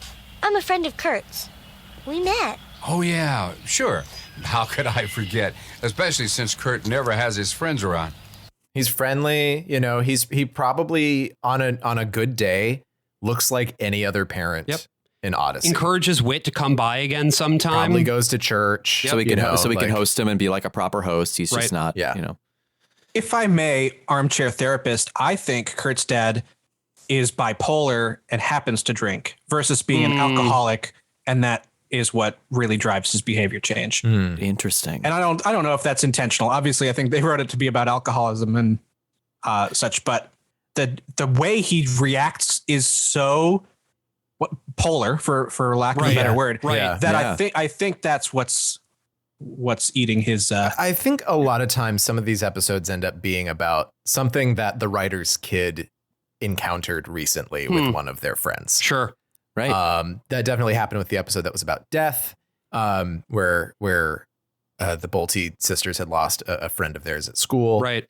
And so I think this was probably from an encounter that one of these people had with the parent of another kid that their child went to school with. Very literally have gone over to the person's house and experienced a very different person from the person that their kid encountered. That's totally possible. That's why I think sometimes Odyssey, because it has strong enough writers working for it, that sometimes even though they're ideologues and they're not on the level of most writers, they still can tap into something without realizing it. Well, and so this is an episode written by Paul McCusker. This is a Paul McCusker episode. Okay. Proves himself to be the strongest writer in this series. Yeah, you can like it, I wrote the note that there's subtlety. Odyssey, you make it so hard for me to completely hate you. What was to that point, AJ? What was the thing about this that made you feel that way in terms of the subtlety or the characterization that was interesting? It's mostly the next scene. It is the scene where Kurt's dad reveals in that conversation that Kurt's not there. He's out fishing like he goes every Saturday, except the Saturdays when Jesus comes back. Right. And he's down by the creek. He's that's sort of where like his alone time. And Lucy and Whit decide to go and visit him at the old fishing hole, or rather Lucy decides to go visit him, and then Whit waits in the bushes and emerges like a reverse Homer out of the hedges midway through saying, "It was me." Yeah, really cool stuff. Imagine, like, I just want to point out how fucking cool it is that Whit is a grown-ass man. He's like 60 maybe, just like, and there are literal children here. He's camping out in the bushes for minutes, just like laying in wait for the right moment to emerge. That's so fucking cool. There's a huge line of townsfolk who are just waiting for Whit's End to open back up. There's like a back in 10 minutes sign and he's just hanging out in the woods somewhere. They're all still looking for the cloth. Give me the cloth. And I think actually the thing that always bothers me is that Whit makes every scene he's in worse. And what I mean by that is that there's a very similar like heart-to-heart scene that happens in the episode that we listened to, Monty's Christmas? In Monty's Christmas, where it's between Connie and Monty, Yeah. which is a lovely, moving scene that Whit has no part of. And it's two people bonding over childhood trauma, and Connie saying, hey, it does get better. And had this scene just been Lucy, I think it would have been Lucy and Kurt, it would have been an all-timer for me. Yeah. But because Whit happens to like bud his face in there, it is cheapened a little bit for me. But full disclosure on this, I did cry listening to this scene. Because there's something, it's my kryptonite, but Kurt asserts that like it's not a problem that his dad drinks, and he's so embarrassed that that everyone knows about it now. And Whit just saying he basically pulls the move from oh no, the janitor movie with the math, a Good Will Hunting. He pulls a Good Will Hunting moment where he says basically it's not your fault. Yeah, it's not your fault, and it's okay that you've had to keep this secret on your own all this time. That must have been so hard for you. And it's one of the best examples of Whit having a proper boundary too, where he's like, we know this now. You did try to hide this from us, but we know it. That doesn't go back, right? We don't get to not know that anymore. But what that means is that if you need someone to talk to, and you haven't felt that you've needed that, right? You are self-sufficient. Like so many kids with parents who struggle with addiction, they develop self-sufficiency at a younger age. But like, talk to us. Yeah. But I know, Lucy knows, but I'm not. And this is what really surprises me about this episode. He's like, but like, I'm not going to bother you about it. You come talk to me. I won't be like, so, hey, how's your dad doing these days? Right. It's like, which would be the very normal Whit move. That's like the shit Whit usually pulls. Yeah. He wants to meddle. He's a chronic meddler, and had the episode left it at that, it would have been great. Yeah. But before we move forward though, I do want to talk about the conversation between Lucy and Kurt here, because I agree with you, AJ, that it's actually really pretty nice the way that this goes. Yeah. So when Lucy finds Kurt, this is before Whit emerges from the bushes. Lucy finds Kurt fishing at the lake, and Lucy sort of presses him about the other day, and she's like, what's going on? Like, he doesn't hit you or anything like that, does he? Which I guess it's okay if Whit is hitting kids, but not if it's anybody else, whatever. So Kurt then reveals to Lucy that his dad is an alcoholic and that his mom walked out on them when he was young. And I thought the detail that Kurt gives on his mom is really interesting too, where she's, Lucy's trying to ask more questions about his mom. And he's like, I don't care. Right. He genuinely doesn't. I actually don't. Like, I don't care where she is. I don't care about if she ever calls again. That's a part of my life that's just absolutely evaporated. I don't care about that woman. And what's interesting, which is such an interesting detail. Again, Paul McCusker is really tapping into something very real here. Because it's not written in such a way that he says that because he's like overcompensating for anything. He just genuinely, he can't be bothered about that because she couldn't be bothered to care about him. At this point, then we sort of get to the heart of this conversation where Lucy says, like, well, that's really sad. And Kurt says, it's not sad. It just is. Which really hit me hard. Because for me personally, my connection to this is not being from a broken family, but the number of times I have had this conversation has been around my illness, my disease, right? I have cystic fibrosis. For those of you listening who don't know, it's a classic disease, top 10 all-timer in terms of like genetically inherited diseases. They don't make diseases like that They sure anymore. fucking don't, dude. Yeah. This used to be a country where we made diseases like that. And I've talked to so many people about that and talked about the prognosis, which up until relatively recently was pretty poor. Thankfully, it's gotten a lot better now because of advances in pharmaceutical science. But I've talked to people about this and they've just said, like, I'm so sorry. I feel so sorry for you. That's so sad. And I've just said, like, this exact same thing, pretty much verbatim.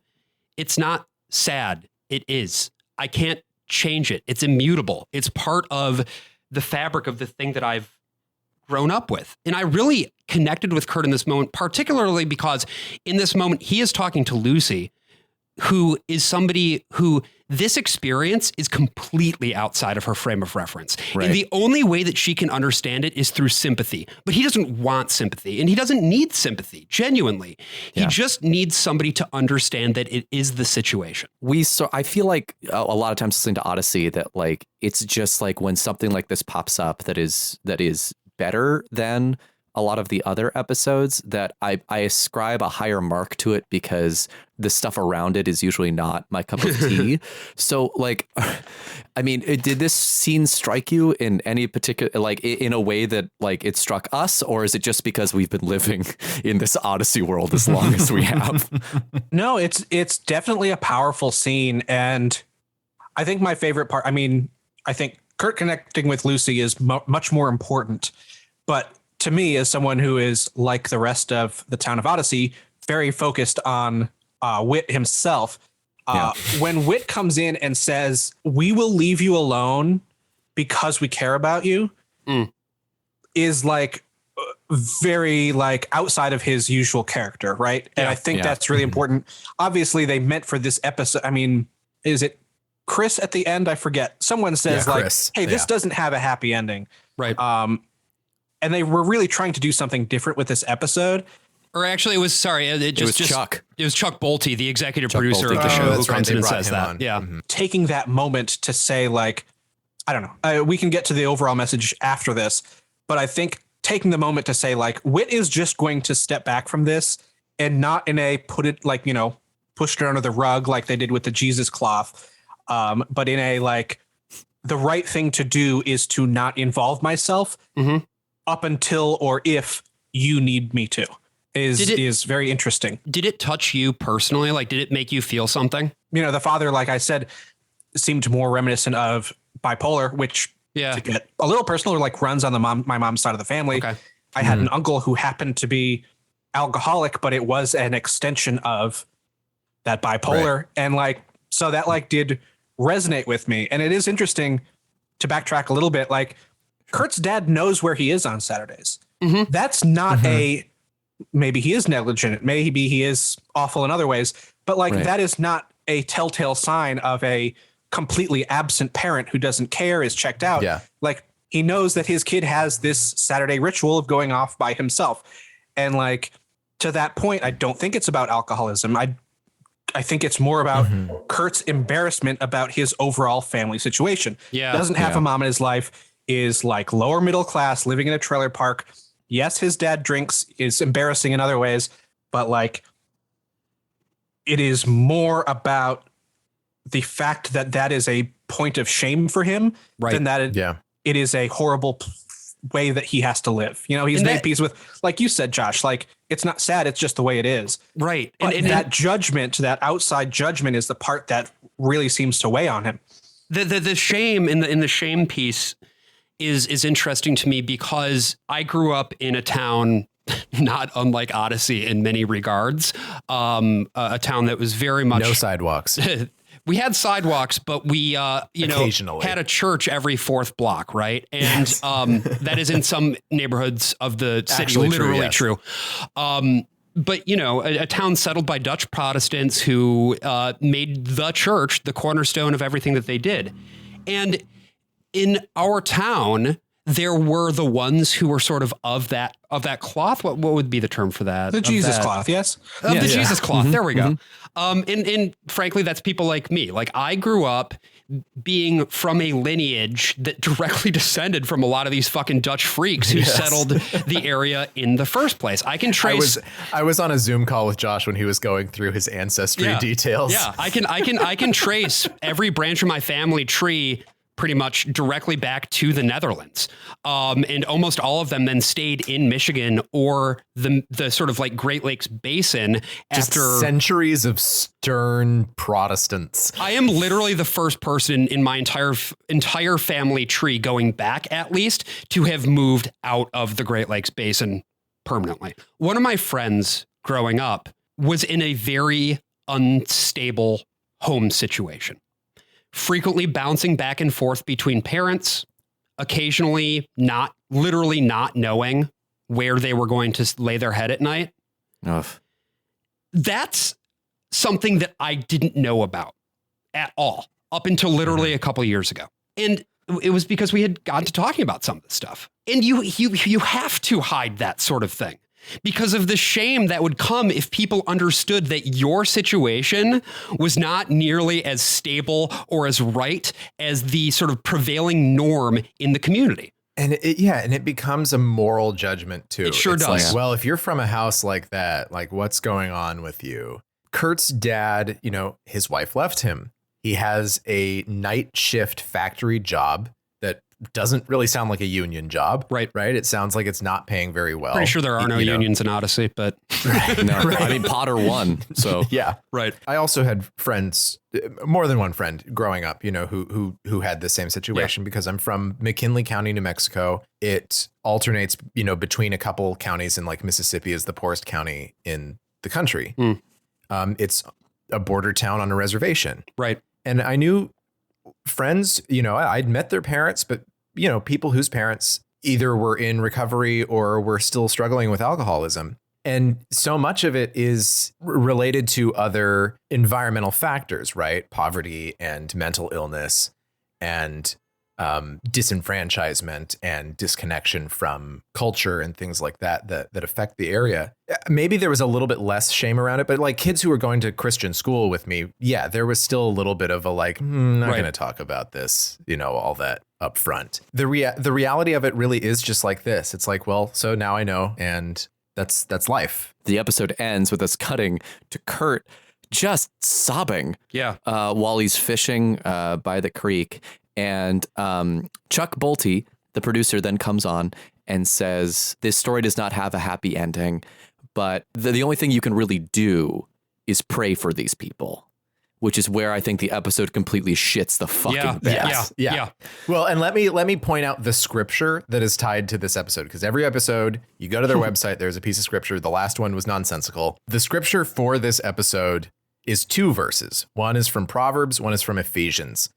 And so the first one says, wine is a mocker and beer a brawler. Whoever is led astray by them is not wise. Suck my The second verse being, do not get drunk on wine, which leads to debauchery. God. Instead, be filled with the Spirit. That's just like, not even. That's not. No, the but it's point like even in the it's like slightest. asshole. Like you said, Nate. Like it's not. That's not what this is about. Yeah, not at all. It's a lot of, I think, obviously, all of us kind of talked about this episode with a little bit of reverence, made some important points, and just to flush that goodwill by making it like clearly the point was not about the math book. The point was not about the father's drinking. Like it's about shame and fear of judgment and fear of being categorized as outside or less together than you appear. Right. But yeah, no, what a way to really get rid of all the things you love about the episode. Yeah, how did you feel? No, it's definitely about drinking. How did you feel about that, like, sort of heel, I call it heel turn at the end, right? How did that hit you? That's what it feels like, yeah.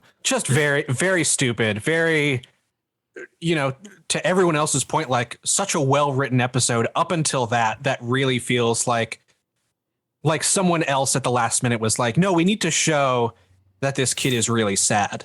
Right. And that not only is he living with this, but he is like suffering in a way that he needs to be prayed for, rather than this is a kid who is living with this. And to Whit's point, like should be left alone until he needs something, all he needs is to know that someone understands and will be there for him if he reaches out. Well, it right. Like his crying at the end there is justified if it's from the experience of, like, holy shit, my secret shame has now been revealed. And now I need to decompress from that, like, extremely emotionally charged moment. But if the crying is coming from a place of, he's so sad about his dad, then that is so much less dramatically powerful. Right. It misses the point of their own episode. Yeah. So the Simpsons episode I'd like to tie this to is not an exact parallel. But second season, so 1991, correct time frame here is Bart gets an F. Which is Bart is doing very poorly in school to the point where if he flunks this history test, he is going to have to repeat the 4th grade. Bart Simpson, as we all know, a reverent, ne'er-do-well, doesn't seem to have any care in the world other than getting away with his tricks and schemes, but he's shaken to the core to think that he might have to repeat a grade to the point where he actually prays. Like, this is an episode about shame and faith. Bart actually prays and says that he needs a chance to study and take this test. He gets a snow day the next day. Once again, this is a temptation, a test from God to say, here, you've got your day. I think the Mayor Quimby describes it as officially the most fun day in the history of Springfield. And Bart stays inside to study for his history test. After that amazing monologue from Lisa, too, where they're like shooting her at a low angle. I heard you last night, Bart. You prayed for this. Now your prayers have been answered. I'm no theologian. I don't know who or what God is exactly. All I know is he's a force more powerful than Mom and Dad put together, and you owe him big.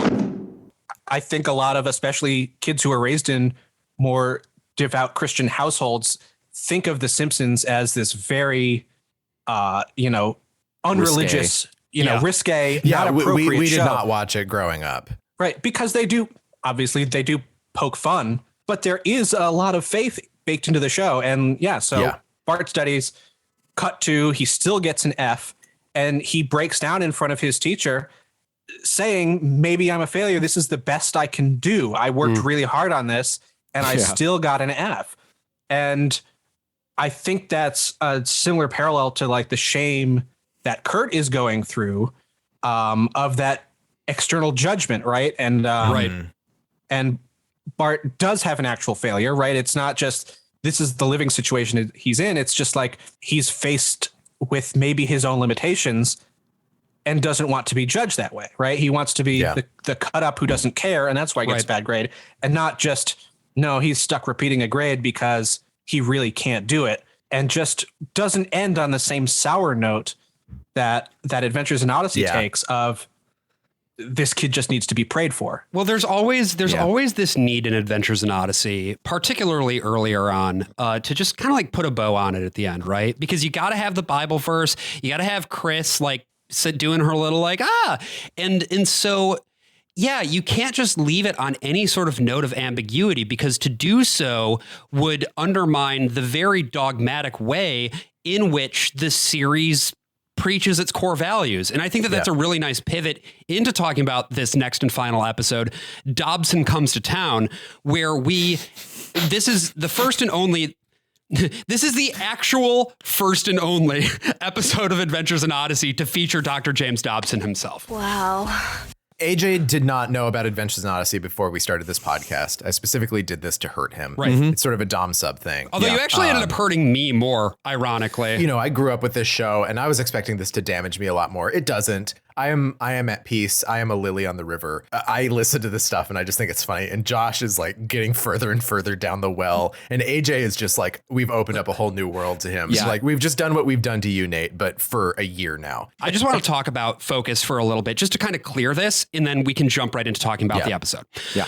Focus on the Family was an organization that was created by Dr. James Dobson, who we are about to meet in this episode. He was a psychologist. A psychologist in California, worked with a very famous eugenicist early in his career. So he went to, and then for a time practiced at the University of Southern California, and built out the beginnings of Focus on the Family there. Focus on the Family was started as an organization whose stated reason of existing was to, and I don't remember verbatim what it was, but it's more or less to protect the quote unquote traditional family, right? The values of the traditional Christian, or as they like to say, Judeo-Christian, which is always really funny to me.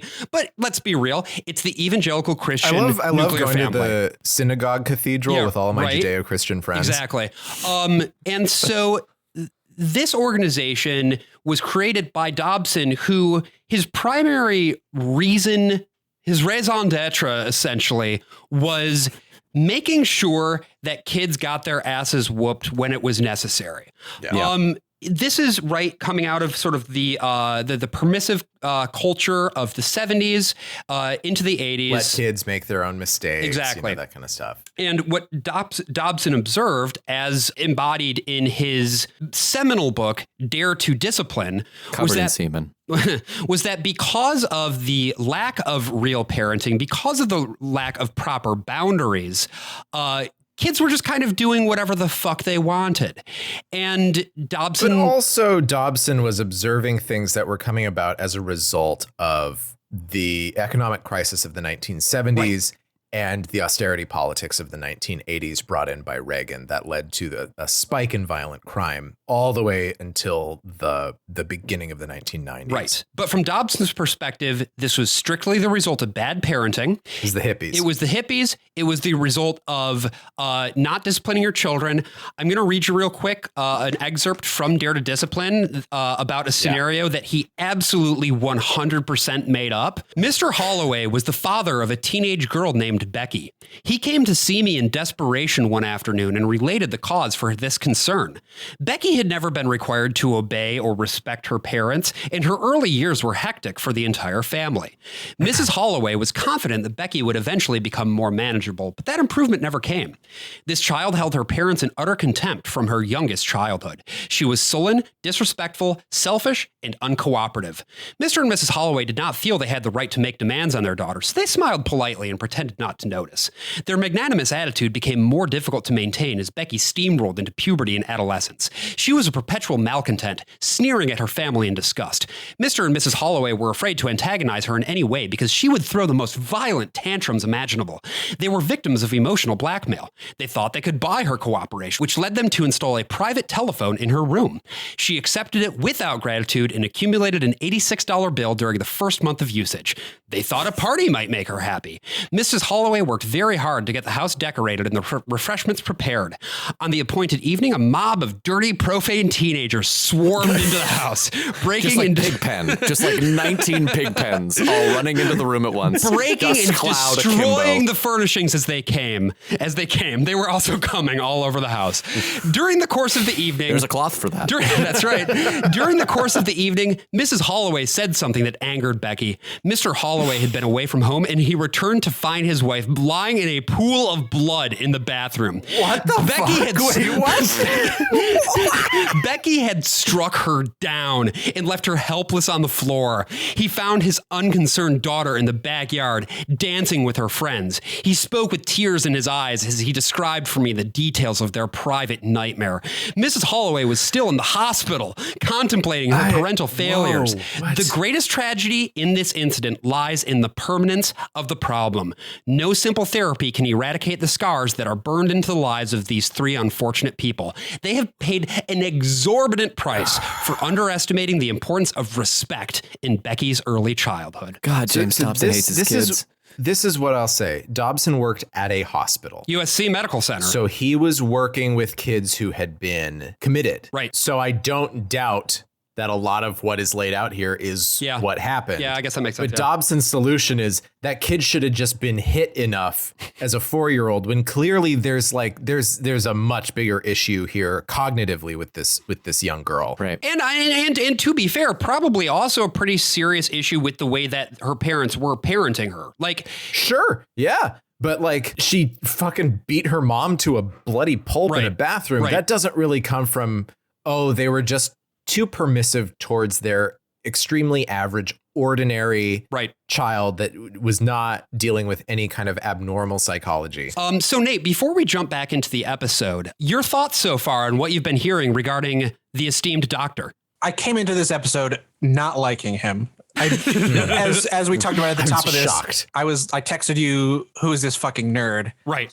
Yeah. Had you heard his name before? It was in the background information, but even then it was not a name that jumped out at me. I was like, it was very apparent that this was there's a lot of meta in this particular episode of Adventures in Odyssey. A lot that even I don't understand. This is the meta. Much like in Overwatch, where the meta shifts every 3 months. This is the meta. Play the meta. He's a tracer main. The implications that this episode has on the rest of Odyssey cannot be understated. It is It's going to have an impact on your writing. Cannot be isn't it, AJ? overstated. It sure will. Yes, thank you. It cannot be overstated. Yeah, so this episode, because Josh and I grew up with this, we did not ever hear this episode. Right. This does not get packaged with the tapes, and I guess it now is with the CDs. Interesting. And they have an app. That's their main method of distribution now. Is there's a kind of poorly run streaming app that might actually be hosted on Mike Trout's servers, but we'll get to Mike Trout later. This was just a one and done thing because this is just an ad. Right.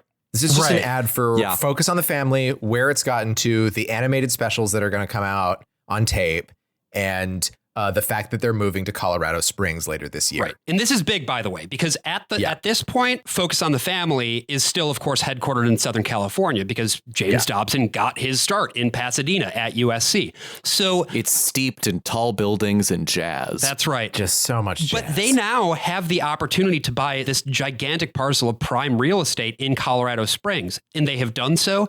They are constructing a gigantic state-of-the-art campus there, and they are prepping to move their entire operation to and centralize it at Colorado Springs. That brings us to the beginning of this episode. This is a season where Whit just describes things in his journal. He loves writing in that fucking journal, the whole dude. season, it's like he always does the star date at the beginning. For some reason, they just decided to do this in 1991 or 2-ish. I mean, why give the illusion that Whit isn't creating everything? So there's an around him? album of 12 episodes that are all involved with Whit's journal, or maybe like one other person's journal. Right. It just turns into Scrubs.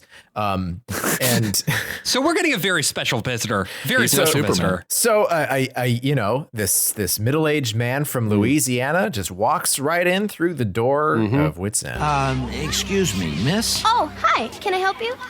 Yes, I believe you can. Where am I? You mean what business or what town? Both. Well, the business is called Whit's End, and the town is called Odyssey.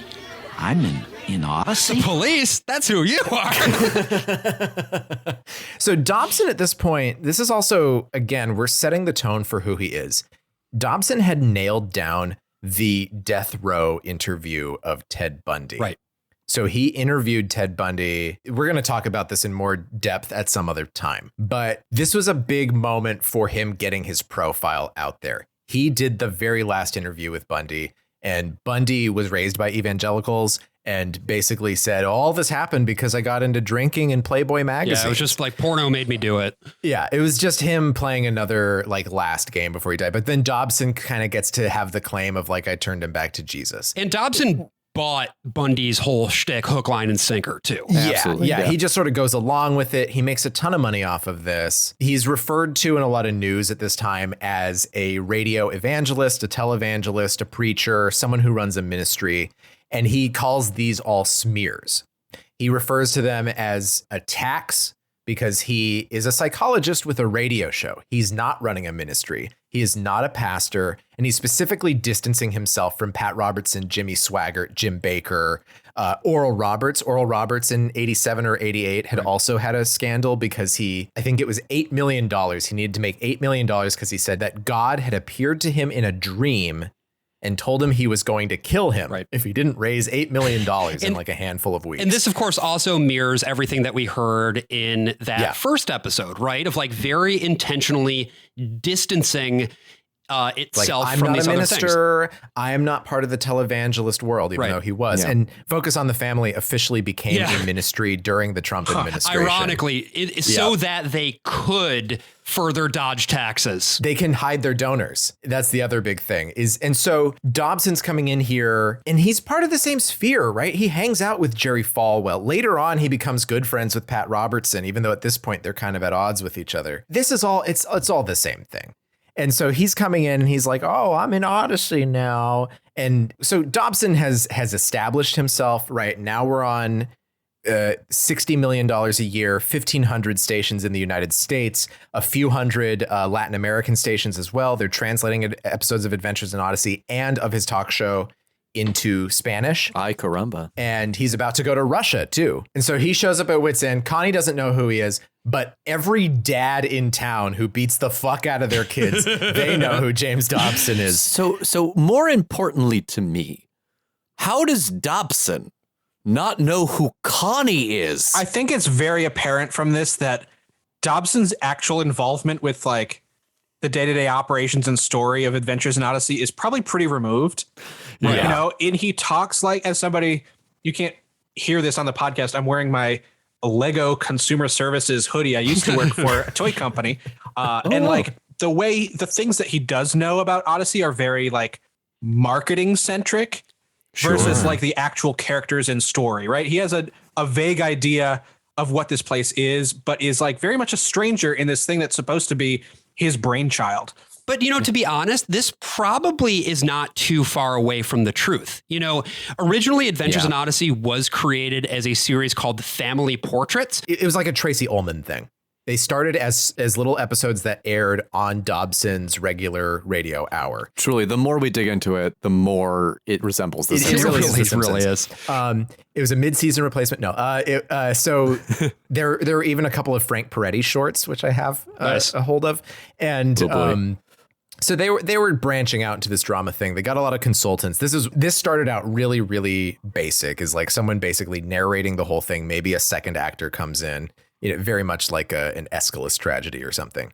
But they brought in consultants, they brought in professionals, and they knew how to make a good radio show. And you can hear the fruits of all that labor and all that consulting and all of that money. Dobson wasn't really all that involved in the hands-on day-to-day at this point. And so there was a controversy early on. There was this character who's just a huge dumbass, but he's a police officer. Bumbling police officer sort of and trope. Dobson, they start getting a whole lot of letters from parents being like, this is going to make our kids think that police officers are sometimes dingleberries. But he was just like, oh, I just heard about this cop thing. I don't like him. Get rid of him. Right. And the writers would even make him come back every now and then as like a cameo because they were kind of sticking it to him. But like, that's who he is. Yeah, he's an absent father. I mean, especially now that we know that ACAD, all cops are dingleberries. Right. And, you know, it's very funny to me because there's a way of looking at this particular episode as James Dobson being in a hell of his own making. And I was actually surprised because both of you had prepped me for this by saying that, like,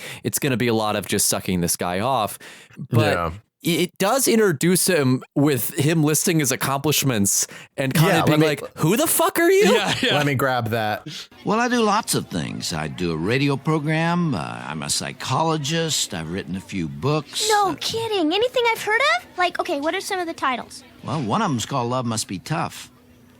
No, I don't think I heard of that one. Sorry. Well, I wrote another one called Parenting Isn't for Cowards. No, I haven't heard of that one either. Have you read Preparing for Adolescence? How about The Strong-Willed Child? No.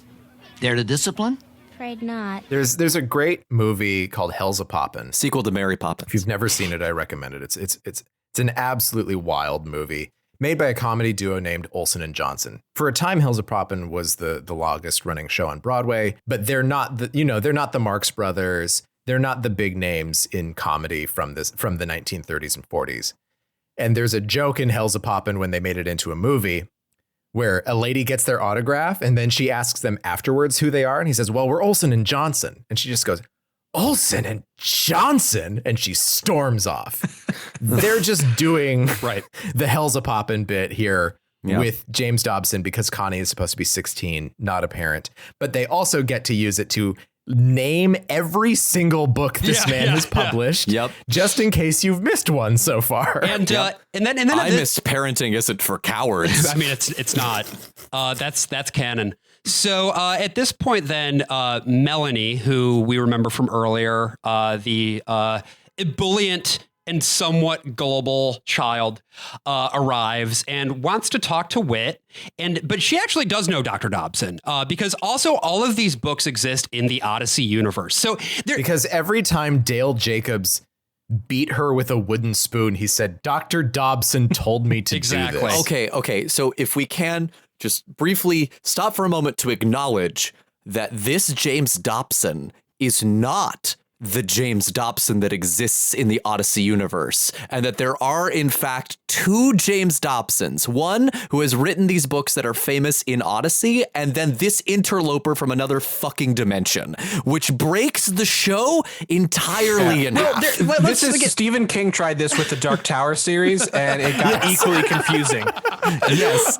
Well, let's take just a moment before we move on in the story to sort of unpack what is happening here in terms of canon. I want to describe this to the best of my abilities. Sure. So we have Odyssey, right? Odyssey is the town, and in this town, they learn lessons and blah, blah, blah, blah, and we've got the characters, right? Yeah. Now, Odyssey, the town, stories from the town are dramatized and released to the radio for regular distribution on the radio in, I guess, the real world, which is also, but Odyssey, I guess, is also really part of the real world. But then again, Odyssey may or may not be a temporal dimension from which one can be teleported through the imagination station.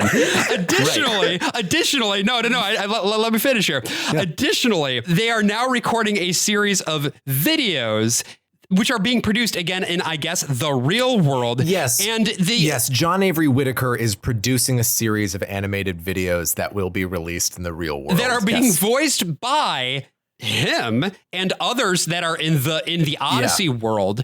And these videos are being distributed for the benefit of Focus on the Family. Okay, Josh. There's another layer to this. Yes. In this same album, there is a movie that gets made in Odyssey about Odyssey in the show Adventures in Odyssey on the radio. Awesome. So it's a turducken dimension, is what you're saying. This is based on a short story Whit apparently wrote called A Day in the Life, where the kids hang out, learn some Bible verses, and deal with. He changed the name of Regis Blackard to Boris Darkheart. Right. In which case Hollywood comes in and a director named Martin Scoresburg. Come on. Jesus. So they No fucking way. I'm so mad. You cannot one of be the serious. most famous Catholics in Hollywood, and they were like, really, though, he's a Jew. That's unreal. And whenever we talk about The Last Temptation of Christ, we'll actually go deeper into the anti-Semitism around the protests involving that movie. But so Marty Scoresburg shows up in Odyssey, makes a movie where he cuts Connie out of it. He's actually just Scorsese and Soderbergh, like, fused like the fly. Right. He makes a movie where Boris Darkheart gets changed to Dr. Mephisto, right? And in this, the animated series, his name is Dr. Faustus. Right. So apparently the real problem with the animated series, according to the writers, is that somehow the Jews got a hold of it. Makes sense. Yeah. So in addition to the animated series being made, there is also this movie that is currently being made, which is what Connie is also referencing in the, but I'm not included in this. I can't help but also draw a parallel to another show that is about of course, radio psychologist who has distanced himself from his past, his former companions, to move to an entirely different city where he now lives in a hell of his own making. Yeah. Frasier, right? Started in 1993, obviously inspired by Dr. Dobson. Clearly. Yeah. Holy shit. And starring famed Christian Scientist Kelsey Grammer. Yeah, I do appreciate this episode a little more, thinking about, like, it is a hell of his own making, right? This is an ego trip, an advertising vehicle for, here's a list of every book I've written. Here's all the, a wink and a nod in a way that really fucks up space-time continuum and the fourth wall and fifth wall and then some. Yeah, like, it ruins everything about canon. Like, it's wrecked. Just all the winking and nudging of, like, here's what we're working on is, like, just completely takes a sledgehammer to the framework that is Adventures in Odyssey in a way that, like, is very hard to like unfuck your mind thinking about after experiencing this. I've been watching Twin Peaks for the first time in the last couple of weeks. Congratulations. Yeah, it's really good. The mystery parts of it are, like, actually really, really cool and interesting. But there's something about when Connie excuses herself before Melanie comes in, where she goes off to have a one-sided phone call. With somebody, and you can kind of hear her vaguely in the background. Yeah, and I'm sure they're just using some old dialogue setup from a previous episode. Yeah, but it does that, because she gets really animated. Yeah, and it does feel like it's poking fun at, like, a convention of Adventures in Odyssey, which I thought was interesting and fun, but also deeply uncanny. None more so than when Eugene comes out after robo-tripping in the other room looking for more cough medicine. Right. And proceeds to call Dobson an insect. Yeah, that's cool. That's cool. It's really cool the way that there's this back and forth between Connie and Eugene here. And then Dobson like gets in Eugene's face and like lectures him that he should have been more socially aware of his surroundings. And it's like, Dobson, like, Eugene is autistic. Like, yes. Because his parents were too permissive before they died. So, like, you're expecting this man to be able to read some extremely high context social cues super here, permissive after they died and too. lecturing him for failing to do so. So this episode exists to advertise the animated series, right? He meets up with Whit. And they watch like a big long chunk of the animated series. The animated series is a much lower quality product than Adventures in Odyssey. It cost $400,000 for each installment. They eventually made 17 tapes. They did? Yes. This came off of the success of a series called McGee and Me. Right. And McGee and Me was about it's mostly live action, so it's far simpler, but there are these animated segments. This kid has it's Lizzie McGuire, but with the Bible. McGee and Me is very successful. Churches bought it, schools bought it, parents bought it. Focus on the Family tried to run even further by adapting Adventures in Odyssey. Obviously, they only made 17 installments. It was not that successful. Right. It did sell about 2 million tapes overall, which really doesn't sound like a great ROI. But it did get to air on Channel 4 in the UK for a little while. Really? And various Christian stations in the US and Australia. They put all this effort into it. They made an inferior product. And the animation is horrible. It's real bad. It's real bad. So after that ad, his Dale comes in. Dale comes in. He fucking fans out. Like, yeah, here we go. Freaks out. It is true. You're here. Dr. James Dobson. He's so horny. Dr. Dobson, this is Dale Jacobs, editor of the Odyssey Times. Hello, Dale. This is an honor, sir. A real honor. I mean, Dr. James Dobson in Odyssey. You said that. Yeah. No one's ever been this excited to meet James Dobson. My readers would kill me if I didn't get an interview with you. Interview? Yeah, just a short one. A couple of questions. Why are you here? How long are you going to stay? What do you think of Odyssey? Dale. Is Shirley with you? What about Danae and Ryan? How are you feeling now? Dale. Are you writing any new books? How's the broadcast going? What about the move to Colorado? I understand you're going to Russia. Dale. Huh? So Dobson also went to the USSR this year. This is, of course, the final year of the USSR. This is the Glasnost era. And he planned to go in August. August is also when the coup sort of took off. But Dobson went with 2 congressmen, 1 senator. This was a total State Department thing where they bring in Dobson. They publish a bunch of his old articles in like the Young Communist Moscow magazine. They translate not only episodes of Adventures in Odyssey into Russian, they translate episodes of his talk show and have it delivered by actors in Russian. What? It's a circus. Again, this is part of the beginning of selling Russia for parts, the privatization of everything, bringing life expectancy down, just flattening this country in the wake of the Soviet Union's collapse. And Dobson's right there as the collapse is happening. And Dale Jacobs plays this person that I think a lot of these conservative Christian people like to imagine actually exist in the world. Yeah, for sure. Like James Dobson goes to a place, even a place with a large volume of Christians, he's not going to be met with that. But I think that to your point, though, some of the adult listeners of this show are going to be this guy. They're going to suck him off. They're going to suck him off. Literally. One other funny bit, by the way, is that apparently Dale's wife listens to the Focus on the Family radio show, which Dobson broadcasts with a man named Mike Trout. Mike Trout. Not the LA Angels all-star of the same name, but... So Mike Trout is also really funny in retrospect. Mike Trout kind of became the main host of the show while Dobson did more administrative duties and then would come in, do his thing, and then Mike Trout manage the rest of the program. Trout left in 2000 because he was caught, quote, an emotional affair with a married woman, which means he was definitely doing a lot more than that. But that was just the thing that he said.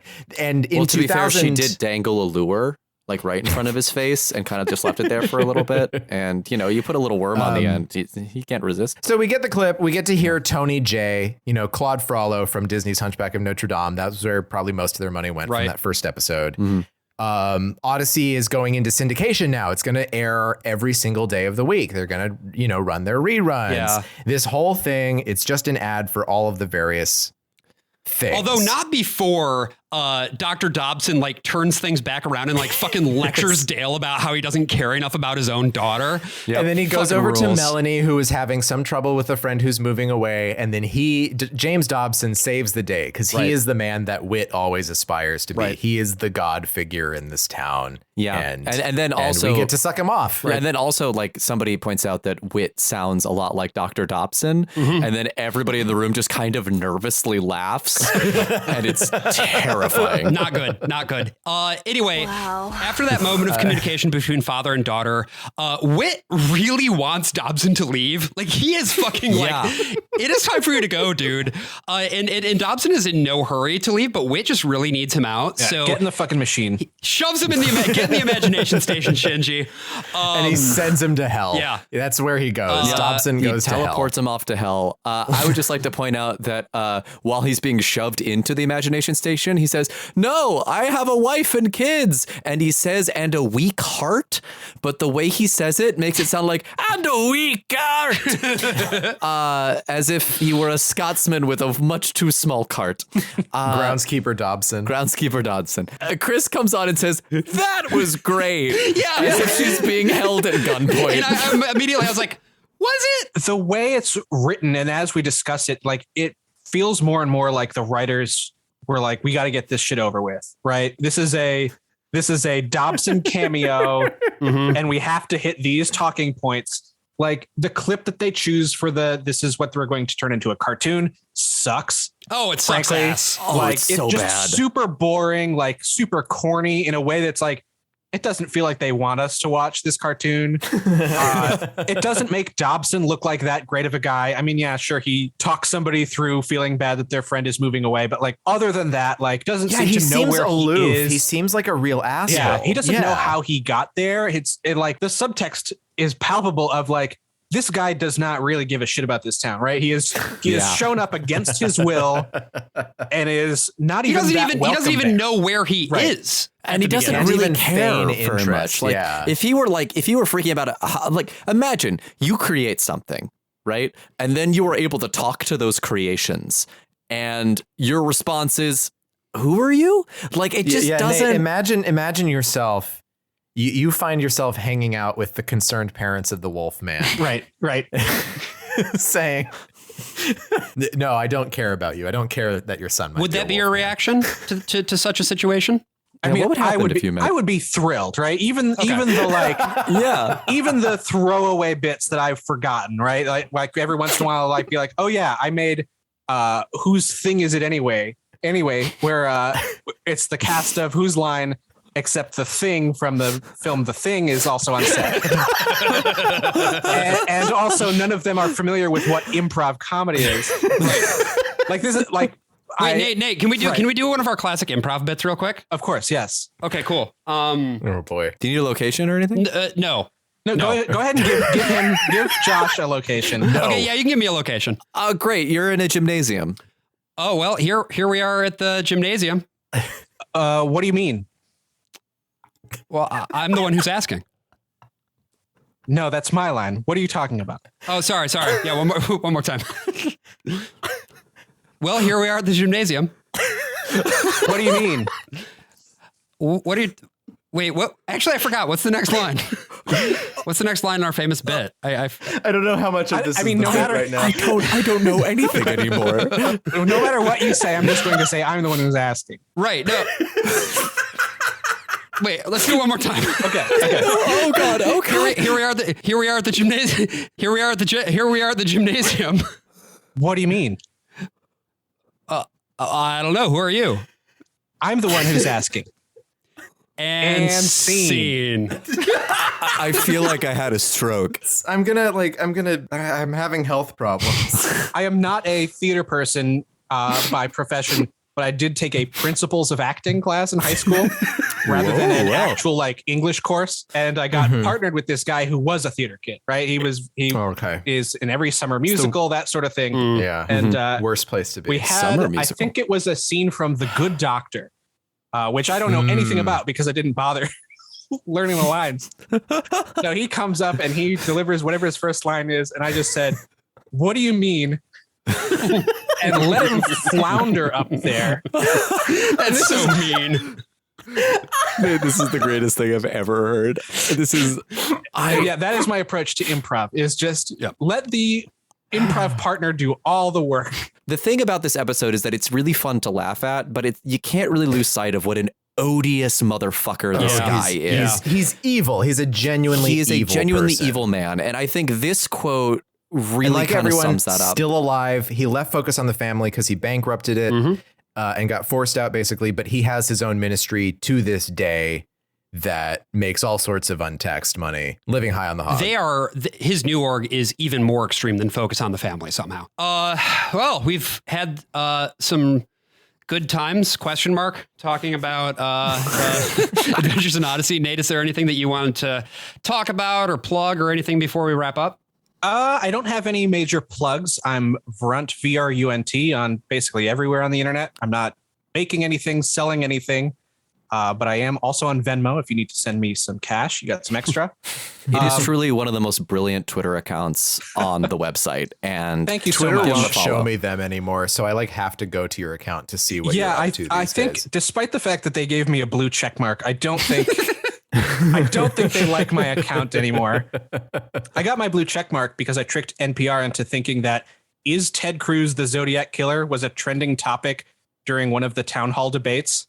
I edited the little banner along the bottom for top Google searches during some Republican primary, and got put in the news. And then I submitted, when you could, I submitted a request to get a blue check mark saying, "Well, I'm quoted in the news a lot, so it'd be nice if people knew I was the real guy." That's awesome. So I got the blue check mark, and I have abused it in every way possible. They still haven't taken it away from you for some reason. Taken it away. No, bless them. The closest I've flown to the sun, Josh, you probably remember this incident, was I would go to the thispersondoesnotexist.com. I was just taking faces, and I would give myself a very official sounding title, Dr. Whoever, yada, yada, yada. And I was picking fights with the Mars rover, the Curiosity mission. Which briefly got you in trouble at work because somebody found you. I remember this because we've been coworkers for some time. Somebody reported one of your tweets bullying the Mars rover to your supervisor at work. Yeah, I made this engineering student in Australia so mad that I was pretending to be a series of scientists who were all pissed off at the Mars rover for doing too much marketing and PR and not enough science, just photos.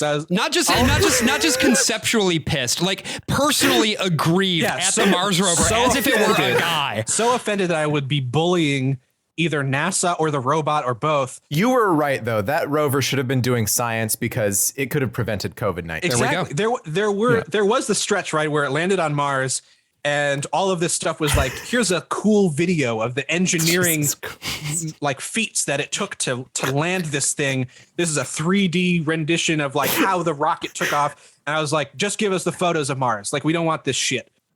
You're tooting your own horn for nothing. I thought it was a great heel character because there's nothing, there's no harm being done by sharing this. There's literally nothing offensive about it at all.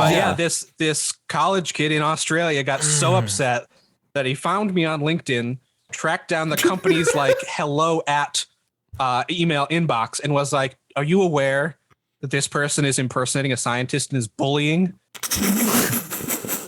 And so I got, this was during COVID, so we're all remote, and I get a Slack message, not from my boss originally, thankfully, was like, "Do you know who so-and-so is?" And it took me a second. I was like, "Oh shit, it's that kid who's been upset in all my replies to the Mars robot." And I was like, "Oh no." Why do you know this name? So if you want bits like that, please, for the love of God, follow Nate, because it is such a joy. And as Josh was saying, we've had a lot of laughs today, but it is important to remember about what just a piece of shit human James Dobson is. And there's this quote that he has on Wikipedia that is from Dare to Discipline. Well, it's actually not from Dare. I'm sorry. I'll take that again. There's a quote of his on Wikipedia that he was asked in an interview, how long do you think a child should be allowed to cry after being punished? And this is what he responds. I believe there should be a limit. As long as the tears represent a genuine release of emotion, they should be permitted to fall. But crying quickly changes from inner sobbing to an expression of protest. Real crying usually lasts 2 minutes or less, but may continue for 5. After that point, the child is merely complaining, and the change can be recognized in the tone and intensity of his voice. I would require him to stop the protest crying, usually by offering him a little more of whatever caused the original tears. And the thing about this episode is that it proves that there are 2 James Dobsons. There's the one in the real world, and there's the one in Odyssey. And I'm so glad the 2 coexist in the same reality, because I can genuinely tell him to go fuck himself. I'm the worst of all possible AJs. I'm the worst of all possible Joshes. And I'm the worst of all possible Brians. Wow. So many possible worlds, but we got this one. So many possible worlds, but we got this one. All right, folks, you know the drill. As always, we are brought to you not by any fake products and any fake advertisements. We are brought to you by our listeners. These include our patrons over at Patreon. Such distinguished people as Ashley Stoneman, Dara Swisher, Hannah White, Nikola Donov, Silverbear 909, Timmy Sexton, and Tony Diddy. And if you at home are liking what you're listening to, and you would like to hear your name spoken in a sultry, deep voice, well, maybe consider donating to us yourself. No pressure. See you next time